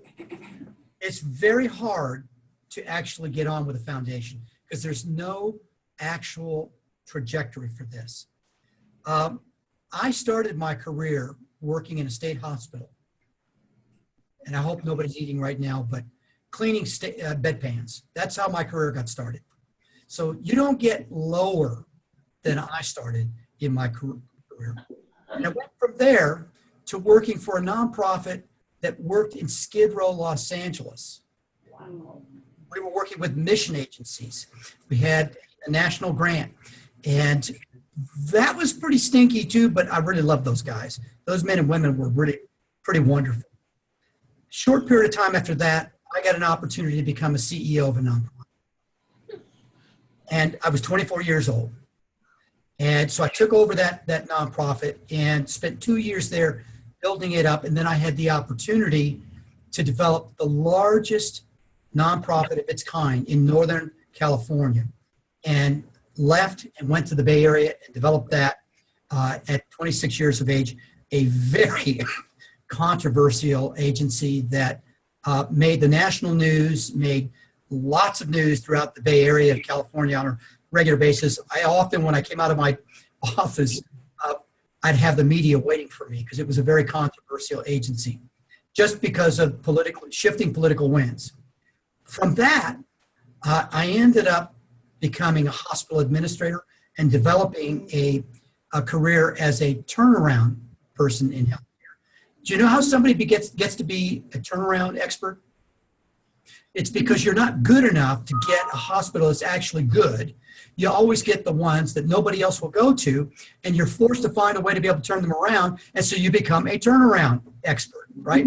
So I never had a hospital that was supposed to make it, but I had a 10-year term, and I ran probably 15, 16, 17 different hospitals that I had the opportunity to be able to do turnarounds for. As a result of that, I ended up having an ownership interest in a hospital in West Texas with a number of other people. One of those owners is a pretty well-known oil man named Clayton Williams. He ran for governor, and frankly, had he not had to talk, he would have been elected because he was 30 points ahead in polls, but every now and then he'd say something and that would just sort of move him way back because he never should have been governor. He was a good business partner, but not great on public policy. And he said terrible things. But he told the people at the Maddox Foundation when they were looking for a new CEO that they should find me. And I was traveling all over the country at the time. My offices were in Memphis, Tennessee, Austin, Texas, and Orange County, California. I just flew back and forth to my different offices. And they called me and they said, would you like to go run a private foundation in Southeast New Mexico? And I said, not only no, but no. Because I didn't know this was going to be a great move. And 8 months later, after a lot of meetings, I found out what an incredible opportunity it was, and an opportunity to work with an incredible board, an incredible staff, doing incredible work. And I've been here 22 years since. So sometimes you're not smart enough to know something's a good opportunity. You just end up having to fall into it. And that was me. Is that responsive to your questions? Yes, thank you.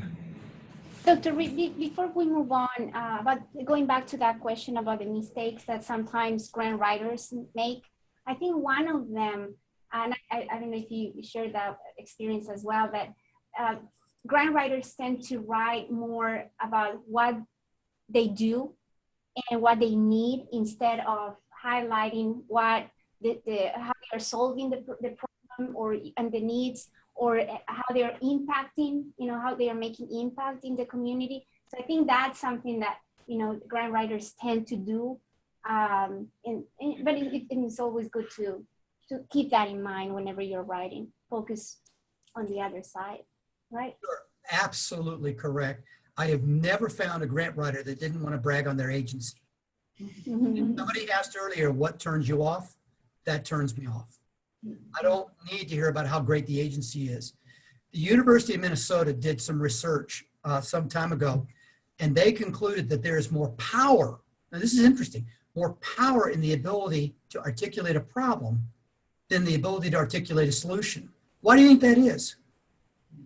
Why would you have more power in the ability to articulate a problem than the solution? The problem is you can find the solution easier. That's great. That's true. But that is not always true. If you follow this last national election, there weren't a lot of solutions proposed, but there were a lot of problems stated. And the statement of those problems gave power in ways that some of us are still trying to figure out how that happened. Okay. So it is true that you can eventually get to the right solution if you articulate the problem correctly. But if you want to get somebody's attention early, hit them hard with a problem statement. Be very clear about how compelling the human story is that you're trying to address before you get into strategies and before you get into trying to brag on your agency. Professor Murillo is exactly right about that. And I cannot tell you how many times I've seen that over and over and over again. These agencies fall all over themselves, bragging about themselves, and about age 18, they start talking about the problem, and they wonder why they lost us. Great point. Thank you for bringing that out. Really appreciate that. Okay, so Heather, where's Heather? Oh, thank you, Heather. Good afternoon. How are you? Can you do? We know. How about you? Great, great, great. I was going to ask you if you could do a couple of yoga moves for us when you came out and did that move like that. Not since I turned 32. Okay. Well, you asked what makes a grant proposal stand out. And again, I will say clarity, relevance, succinctness, good justification, evidence-based or evidence-informed, better approach, measurability and reasonableness. But let's go back to what Professor Murillo was saying. If it starts with what she was talking about, that's exactly right, followed by the rest of this. You also asked a really, really important question, and I hope everybody's listening to this, because this is one I get tripped up on all the time, and you probably could tell just by some of the dialogue that's happened so far today. Is humor a good thing to include? Ooh. Yes. That's a good one. Only with an in-person presentation where you have a multi-dimensional point of connection. Absolutely not in the proposal. You have no idea. One person's joke is another person's tragedy. And you may state your humor in a way that was really well intended, and it may be interpreted in the worst possible light. It may be seen as disparaging. Stay as far away from humor as you can in the written proposal. Being self-effacing in your own humor in an in-person presentation where you can read the response and have the opportunity to clarify is perfectly appropriate and actually may be endearing. Not in the written proposal. Is that helpful? Yes, thank you. Okay. Amber. Where's Amber? Oh, yeah, she had to leave. Oh, okay.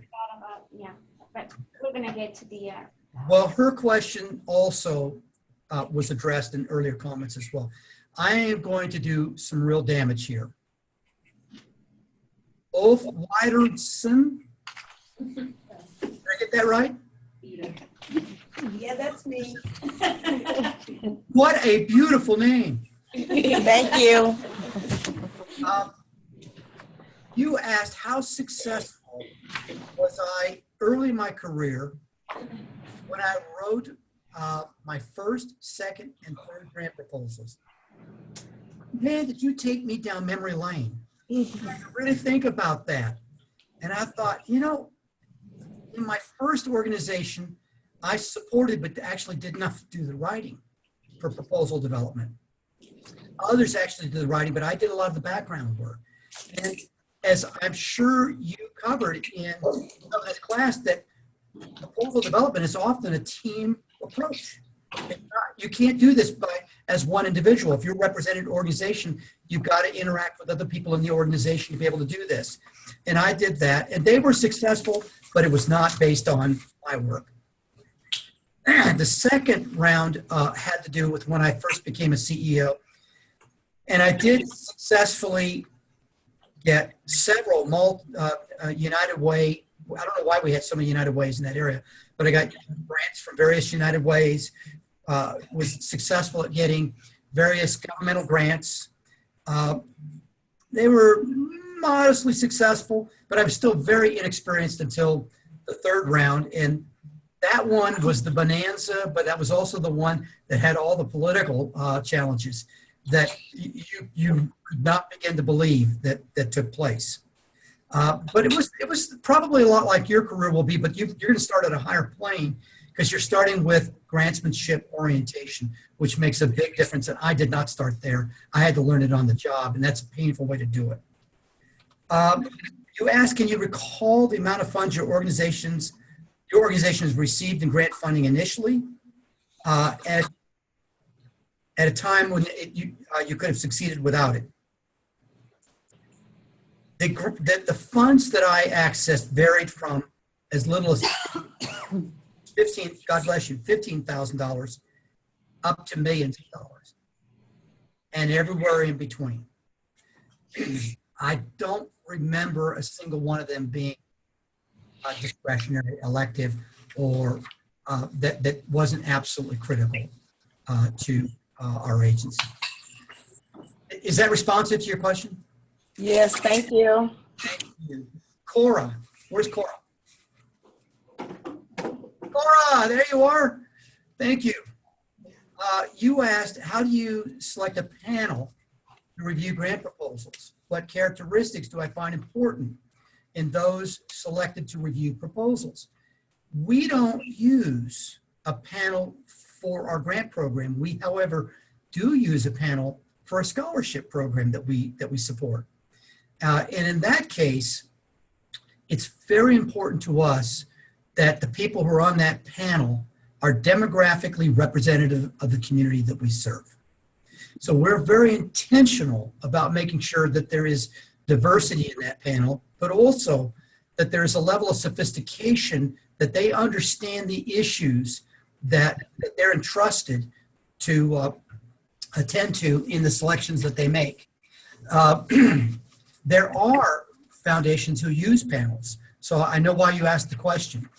We're not one of them, and we've not had experience in that regard. The most closest we ever got to that was we sponsored a community leadership development program where we trained people for a year, and then we allowed them to get into different groups. And in those groups, they got to decide what community improvement projects they wanted to pursue. And then we funded based on their interests, those particular projects, but we allowed the people involved to make those decisions. But I'm probably going to not be as helpful to you in this one as maybe in some of the others. So sorry to flake out on you, but we just don't have that experience. That's okay. Thank you. You also asked what our process was for reviewing proposals. And let me tell you that our proposals are received and then they're entered into an enterprise software where we track them. And I get a report every week on where every proposal that we have received is in the stage of review, development, and ultimate action, all the way up to when they're actually finally paid out if a grant is awarded. And I watch that very carefully to make sure that people don't get lost in that process, because it can take a while. Our vice president of grants is responsible for then assigning a grant project to a specific grant professional. Have you all seen the article, The Luck of the Draw? Stanford Social Innovation Review did an article based on some research by the Center for Effective Philanthropy. You might want to look that up. If you do a search for it, Luck of the Draw, it will come up. Any Google search will bring it up. I think I posted on Blackboard. Oh, you may have that. Okay. Yeah, but let me. But it talks about how random your experiences can be depending upon what grant professional you get.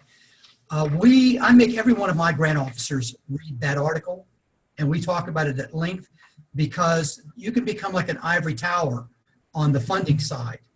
And my goal is to make sure that every one of our grant professionals is very responsive to the people. If you think enough to put together a grant request for our consideration, I want you to be respected in that process and make sure that your ideas have been properly vetted.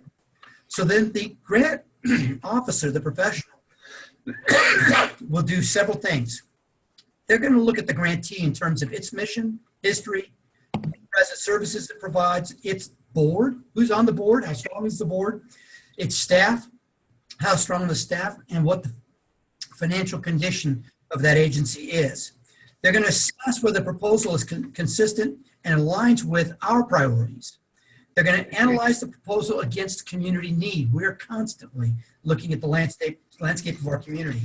They'll determine whether the proposal is sufficiently guided by research or if it is an appropriate opportunity for an experiment. Either way is okay with us, so long as we know. They're going to clarify the project goals and the opportunities for assessing those goals, both formative and assessment. You know what that means? Formative and assessment. Formative is as the project unfolds. Summative is afterwards. What got accomplished overall as a result of the project. I expect them to fully identify all the project-related risks and then prepare a standardized written analysis with their recommendations, which will come to our management team. And then our management team will reach its own independent assessment. And then we will see if it has to go to the board, it will go on to the board, and we will have the board see what the staff recommendation was, as well as what the management team's recommendation was, because we want them to see the difference, because we don't always get it right. And there are times when our board will actually go with the staff recommendation rather than the management team recommendation. And we're okay with that because of the fact that it's more important to get it right than worry about who is right, okay? And sometimes our board will come up with a response that's different than what the staff recommended and different than what the management team recommended. And we're just fine with that too. So that's our process for reviewing proposals. Now, we don't have a standard review time frame. There are a lot of foundations that have monthly, quarterly, semi-annual, or annual grant cycles. You really need to know when those are, or you can miss that grant cycle. We have 365 grant cycles in a normal year and 366 in a leap year. okay? Because we're open for business every single day. And that's just how we operate. So is that responsive? Very much. Thank you. Great. Kristen, where are you? Kristen, there you are right back there. Good afternoon. You said, as CEO, do I still read the grant proposals? Am I still part of the decision about who is funded? I don't always read grant proposals, but I reserve the right to do that. And there are times when I will go in and, independent of my staff, read a grant proposal. But by and large, my grant staff is responsible for doing that, and they're very good at this. But I stay dialed in on all of the decisions that are made, whether there are some of our grants that are delegated to staff, and my management team and I will be responsible for making those decisions. Others get recommended to our board. In either case, I'm part of that process. You've asked if I've always worked in the field. No, you heard that story already, so I won't burden you with that further. I wasn't attracted, as you asked what attracted me, I wasn't attracted for the right reasons, but man, I am now. I only have a little under 4 years left on my contract, after which I have to ride off into the sunset. Somebody else gets to do my job. And I can tell you, I'm already missing it because it is probably the most exciting job that I've ever had. Is there anything in a proposal that would automatically get it shelved? We've talked a lot about that. And I will tell you that in addition to the things we've talked about, an out-of-area request, a failure of logic or reasoning, a failure to consider institutional priorities automatically guarantees that we're going to turn it down. Unless we've read into it something maybe more. Now, I'm not sure if this next question was yours or somebody else's and maybe didn't have a name attached to it. What causes is your organization most interested in and why? Was that your question or was that somebody else's? That was somebody else's. Yeah, somebody else, but I didn't copy the name. Do you recognize that question, some of you? We have Linda, we have Jason here, but yeah. The other one is how important related to likelihood to fund is personal contact between your agency and the grant applicants. Do you recognize that question? No? Oh, okay. So, yeah, you can go ahead and answer it. And we're recording anyway. Well, I think I've already talked about what we're interested in. In terms of contact, my research says, and our practice bears out, that it's very important to pursue personal contact. You want to have a connection with foundation personnel before you ever make a request to them, if they're a private foundation. That is not necessarily true if they're a corporate foundation, a community foundation, or a public foundation. Or the private foundation, they're going to be much more interested in what you want to do once they know you and they know what you stand for. Linda, where are you at? Hey, Linda. Right here. You okay? You holding up? Barely. No, I mean, it's very informative. Everything that you've been giving us has been great. In fact, I've gotten 2 more questions. Okay. The first one we already addressed, but right. The next one is, does sending a response to a rejection letter help an agency receiving funding in the future? I would not necessarily, but continued contact might. So going and seeing them and just don't let it be an issue. Say, I completely understand, not a problem. But if it's okay, I'd like to continue to stay in contact with you. I'm really interested in what you're doing. Would like to be able to share with you what we're doing and build that relationship. Do you prefer to know someone from the agency in which you're providing money, or do you decide solely off the proposal? You know, we bet on the horse. We're really interested in the individual. We're really interested in the team. We're really interested in the agency. we can't get enough insight to get comfortable about who we're dealing with, because we're 100% dependent upon whoever we're making this grant to for getting accomplished what we're trying to help achieve. So what are the questions that you have? Okay, so my other two questions was, one, how do you get to the private foundation folks, like your team, right, to have that cup of coffee? Or, I mean, just via emails and letters? Or, I mean, how do you get that connection working, especially in today's world with all the electronics? Yeah. About stalking them and, you know, bumping into them at the grocery store or something. Stalking may be appropriate, you just don't want it to look like stalking.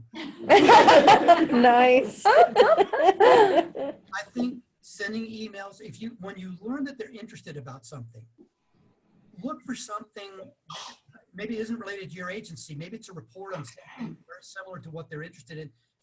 And just send it to them. Say, I know you're really interested in this kind of stuff. I found this, thought you might find it really interesting, and forward it on. Look for every opportunity, or say, I'd really like to come talk to you about this. Get your take on this. I'd like to get your input. Who doesn't like to hear themselves talk? Okay. Okay. And opportunity. Okay. And then you had mentioned respecting your time and cutting excess. So how many pages do you prefer a grant to be? There's not a set formula. It's really interesting. The $27.5 million grant that we just made, I just realized that we never got a proposal. Wow. We have been involved with our partners in looking at this and considering this over time, and developed it just through our stream of consciousness and investigation. It's a $64 million project. And we all got so excited. Nobody got a grant request, and we all made the grant.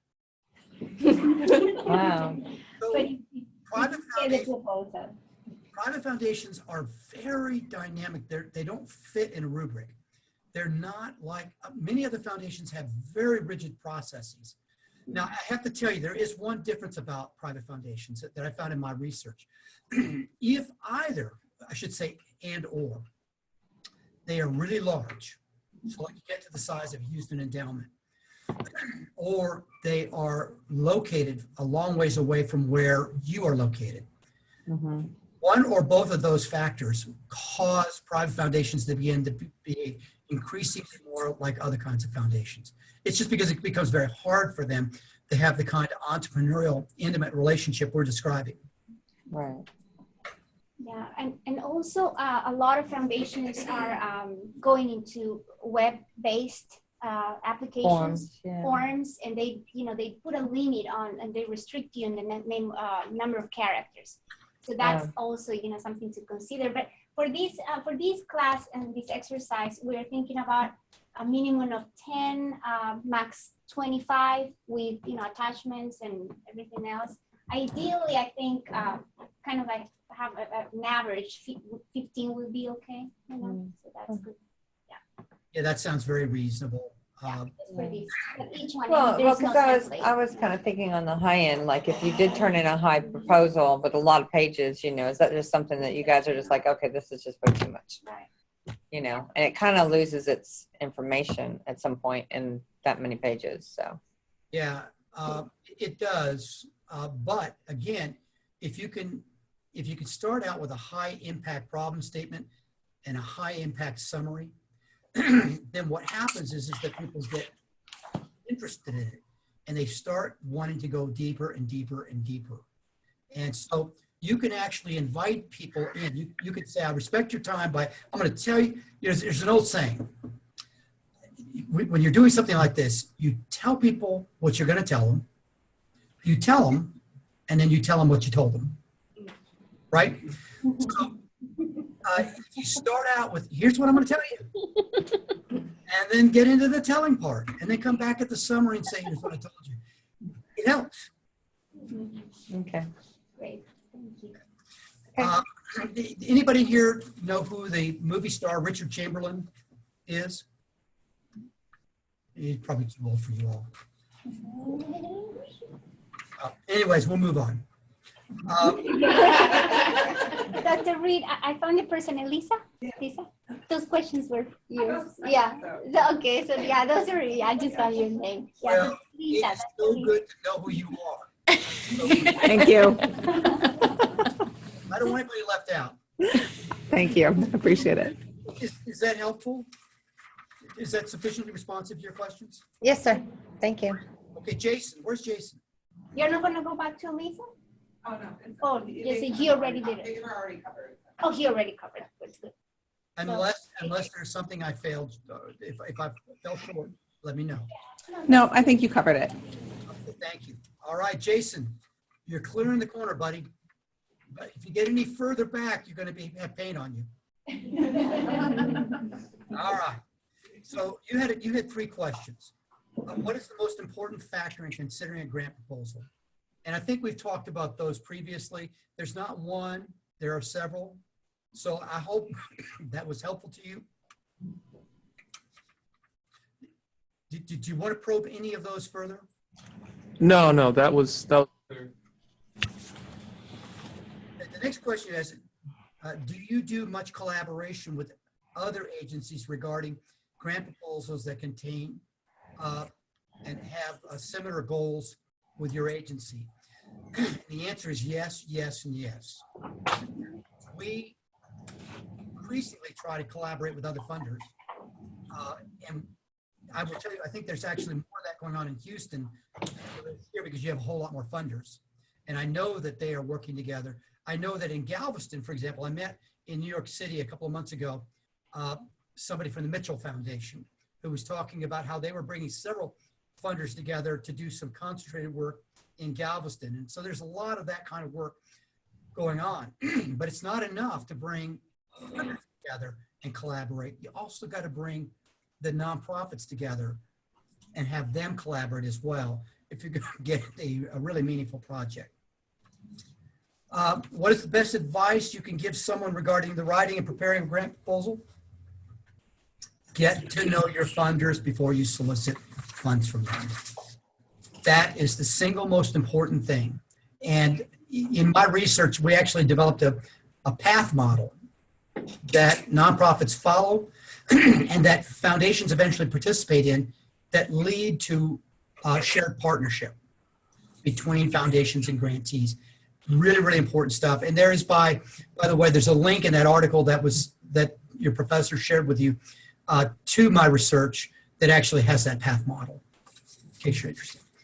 I think that completes all the questions. Is there anything I missed or anything that somebody would like to probe further? Yes, ma'am.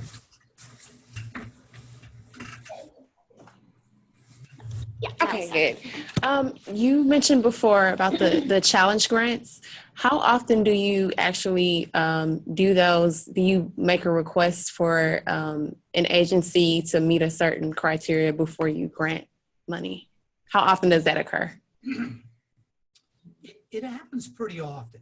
And in our case, it's a little different than how other foundations tend to think about challenge grants. We just recently had a building named after us at Texas Tech University. And in that case, I think the total project was something like close to $40 million. We were going to be in it for $7.5 million. So that meant we wanted the other $33 million secured as a condition precedent to our funds being available. But there are also ideological challenge grants.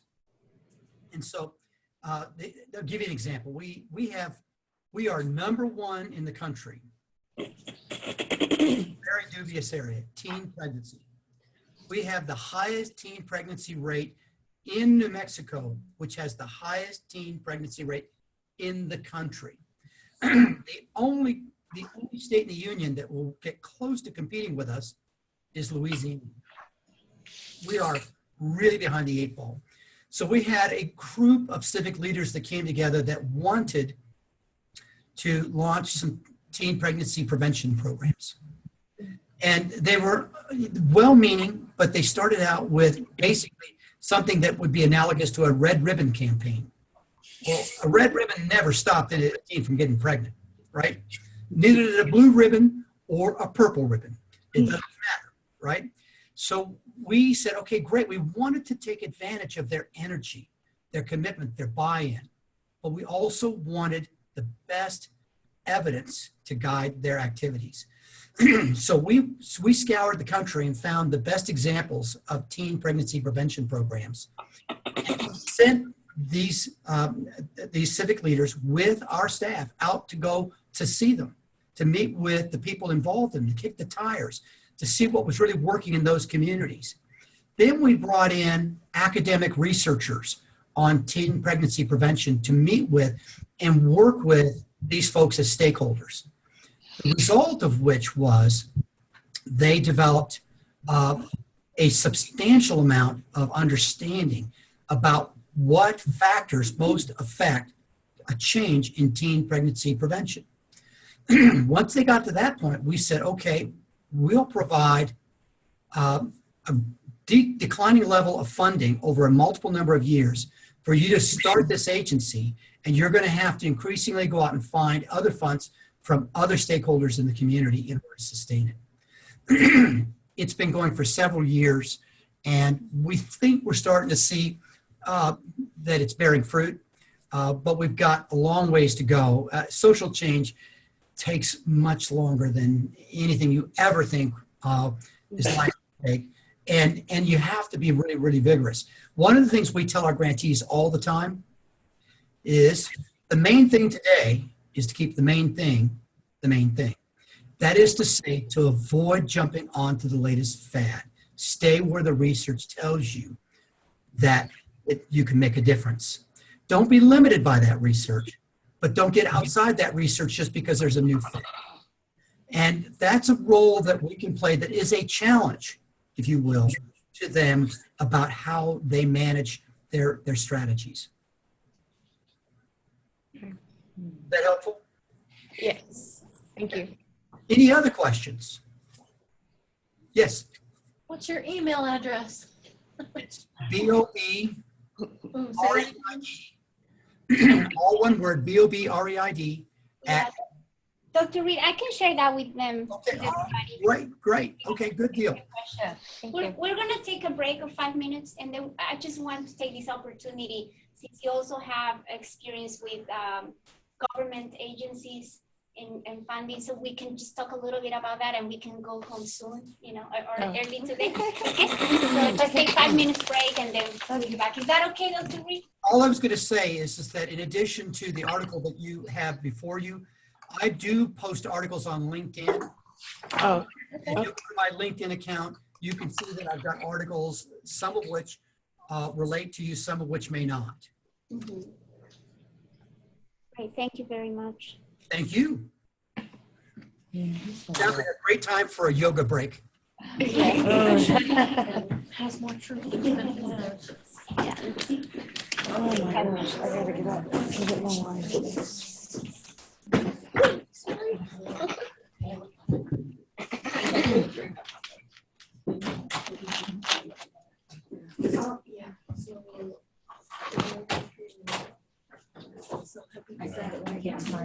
I mean, I don't know.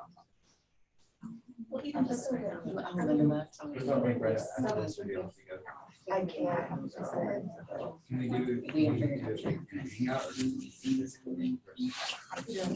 Or I mean, even like conference call. Because I can't. I mean, it's just so hard. Physically, it's been hard. The only time I can ever do like an hour and a half to is. Oh yeah. Yeah. Oh, you're meaning on April 3rd? What? No, you're meaning on the 1st.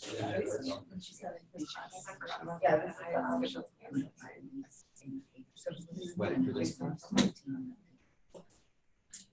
For,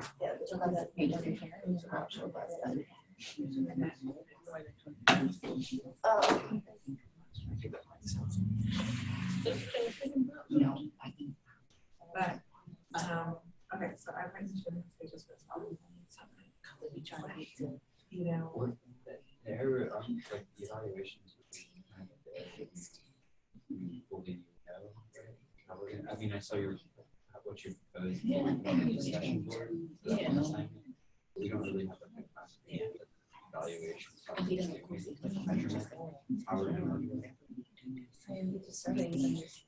think, are we trying to, what are we measuring? We can use instructions. There's like, Yeah, the main point. Yeah. So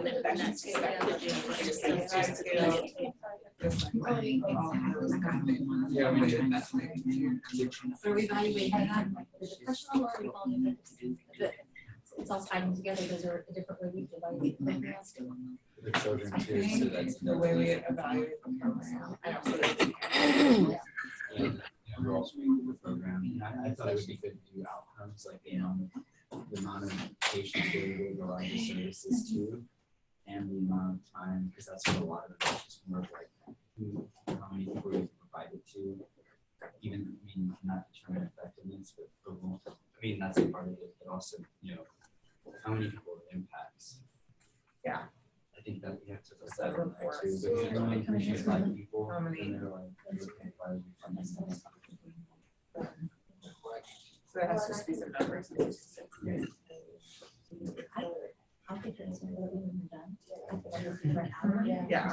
Maybe it's not real.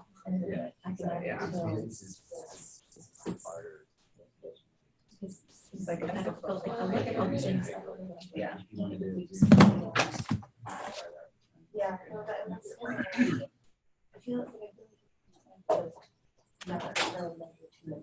That's what I mean. Simplify.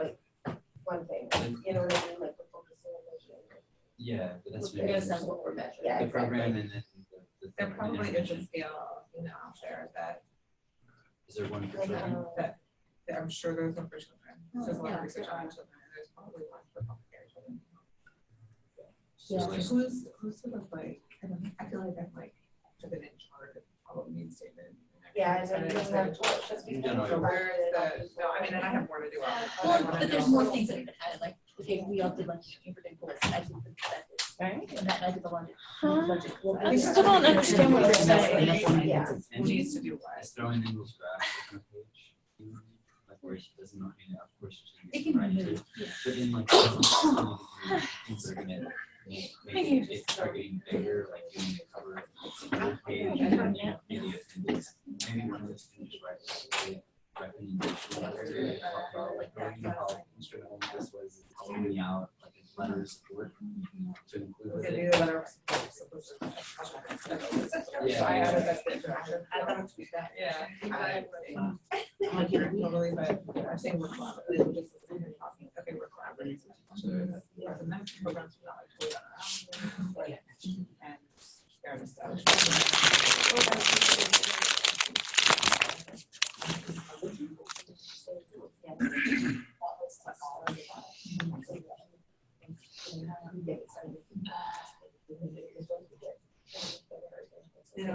That's the thing we're funding is to train.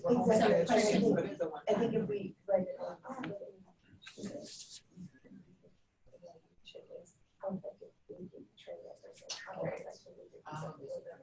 Those are gonna be more, that's very true. Because we already know, like, that kind of there followers, we're not, like, Right, that's true. we're just trying to serve it. So we're more so just saying, like, this way that we set up the program is effective because, yeah, because, this interface is complicated. She's training and.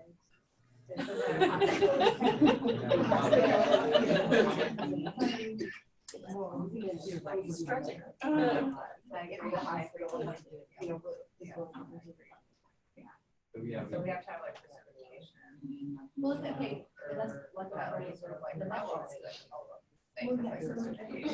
Well, that can be measured. Her degree. Measure. Yeah.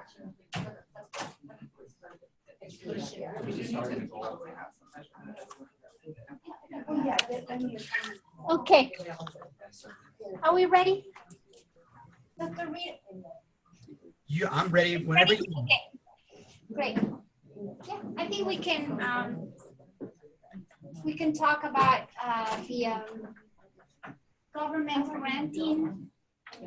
What differences do you see between government funding and private foundations, like from your experience? You bet. So let me just sort of recount my experiences in either government grants or contracts. A large demonstration project, a federal demonstration project in Los Angeles, state and county service contracts in Southern California and in Northern California, Department of Rehabilitation capital grant, a very large housing and urban development capital grant, and service contracts with the state of New York, state of New Jersey, and state of Louisiana on behalf of various different organizations. Whether a contract for service or a grant, typically these require responses to requests for proposal.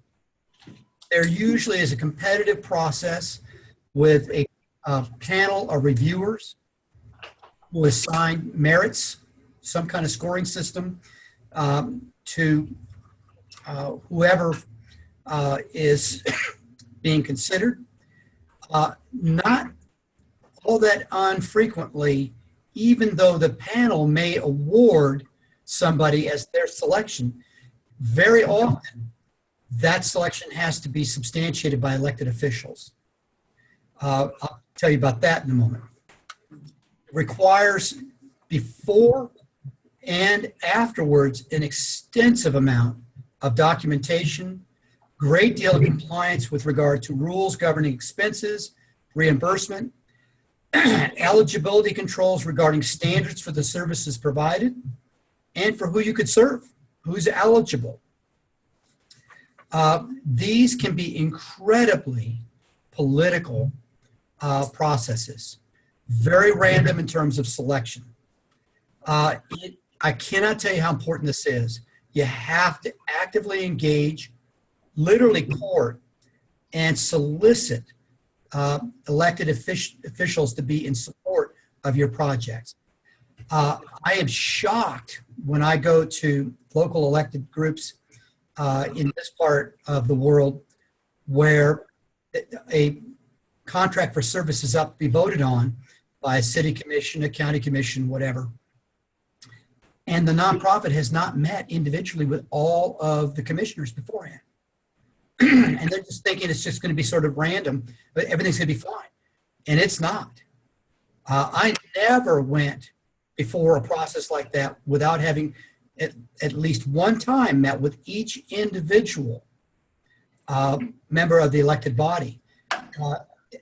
Sometimes I met with them multiple times, tried to identify what their concerns were, tried to resolve their concerns. And frankly, when I showed up to get, with the exception of one time, either a grant or a contract approved, I had already tied up all of my support and basically was there for a public hearing as a way to ceremonialize the decision that was going to be made. However, there was one time when I was very naive. I had applied for a contract for service to start this really large project. I was only 26 years old. It was 400 miles away from where I lived. If I had any political sway, it was 400 miles away and it was not there.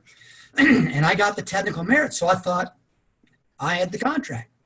So I sold my home, bought a home up in Northern California because I'm going to get this contract.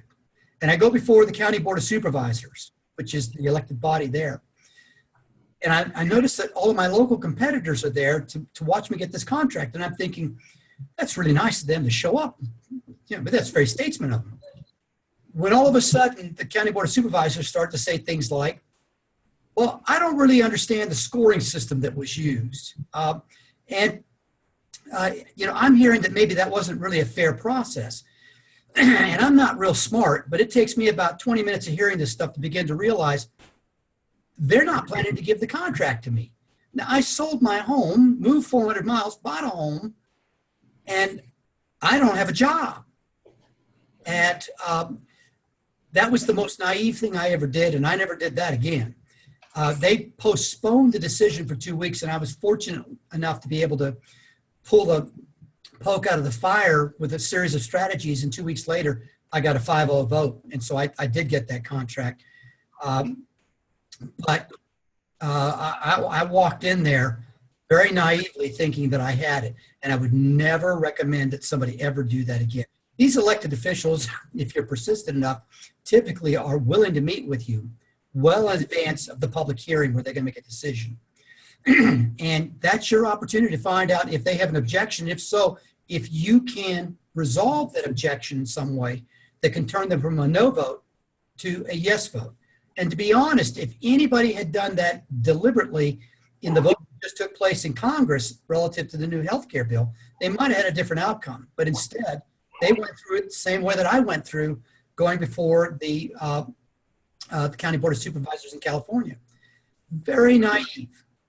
So it's really important to get out there, know who's the decision maker, be involved with them, find out what their concerns are, find out what their objections are, and see if you have a chance to respond to that. But if you do get a contract, be prepared to be very, very highly accountable for everything that you do and your compliance with a very substantial amount of regulation that will not be necessarily reduced to a contract, but will be referred to in that contract that you have to know about. It's a little bit like traffic laws and IRS laws. The ignorance of the law is not an excuse. You got to know it. So maybe there's some specific questions about any of that.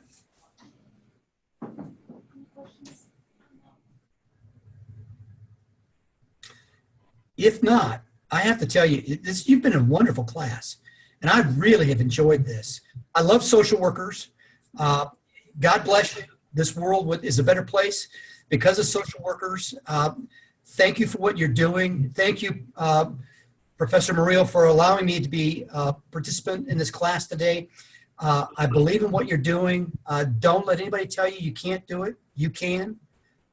You can get grants, and you can do great work with it and take the work that you have, the training that you've had, and turn that into something very special. Thank you so much for your time, Dr. Reid. We really appreciate it. And we always like to end our class with takeaways, one takeaway per person before we go. And then we're going to take a picture because we're going to be featured on the newsletter, monthly newsletter. So we're going to have a nice picture with using this new technology. It was not that new, but it's a great technology. So we're going to start with takeaways. Is that okay with you? Shall we start with one takeaway? Ready? Learn the definitions. Okay. That the foundations would normally use. I wrote more notes later for later, but that was your takeaway. Okay, cool. Well, for one, the taxes that the private foundations pay, and then the types of grant explanations. That was really interesting. Some of the new things, the evidence, and and yet be innovative, and the capital versus operational stuff. So very good. Thank you.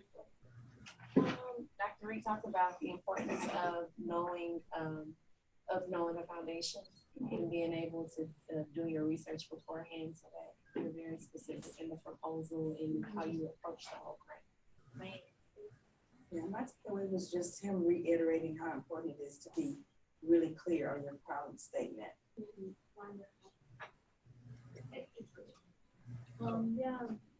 was also like I learned about the taxes that they have to pay, and that they do also give sometimes chances to the grant writer to maybe fix their mistake and send it back. Second chance. Yeah, second chance. Just in how successful y'all have been over y'all's operation from going from 14 million to half or a $250 million. That's really impressive. I would say that I took away that foundations are restricted in support of advocacy was one for me. I think the biggest takeaway for me was all the different types of grants and how they vary.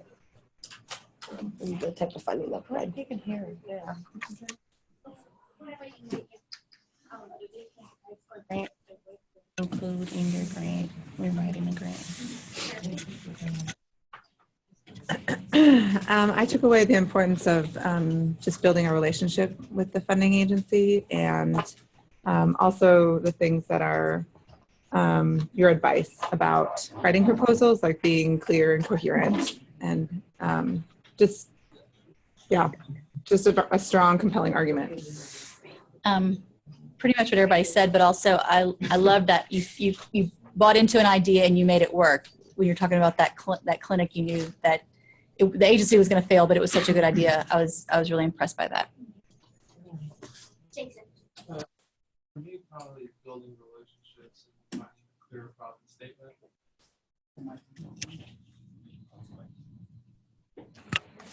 For me, it was just building relationships and defining a clear problem statement.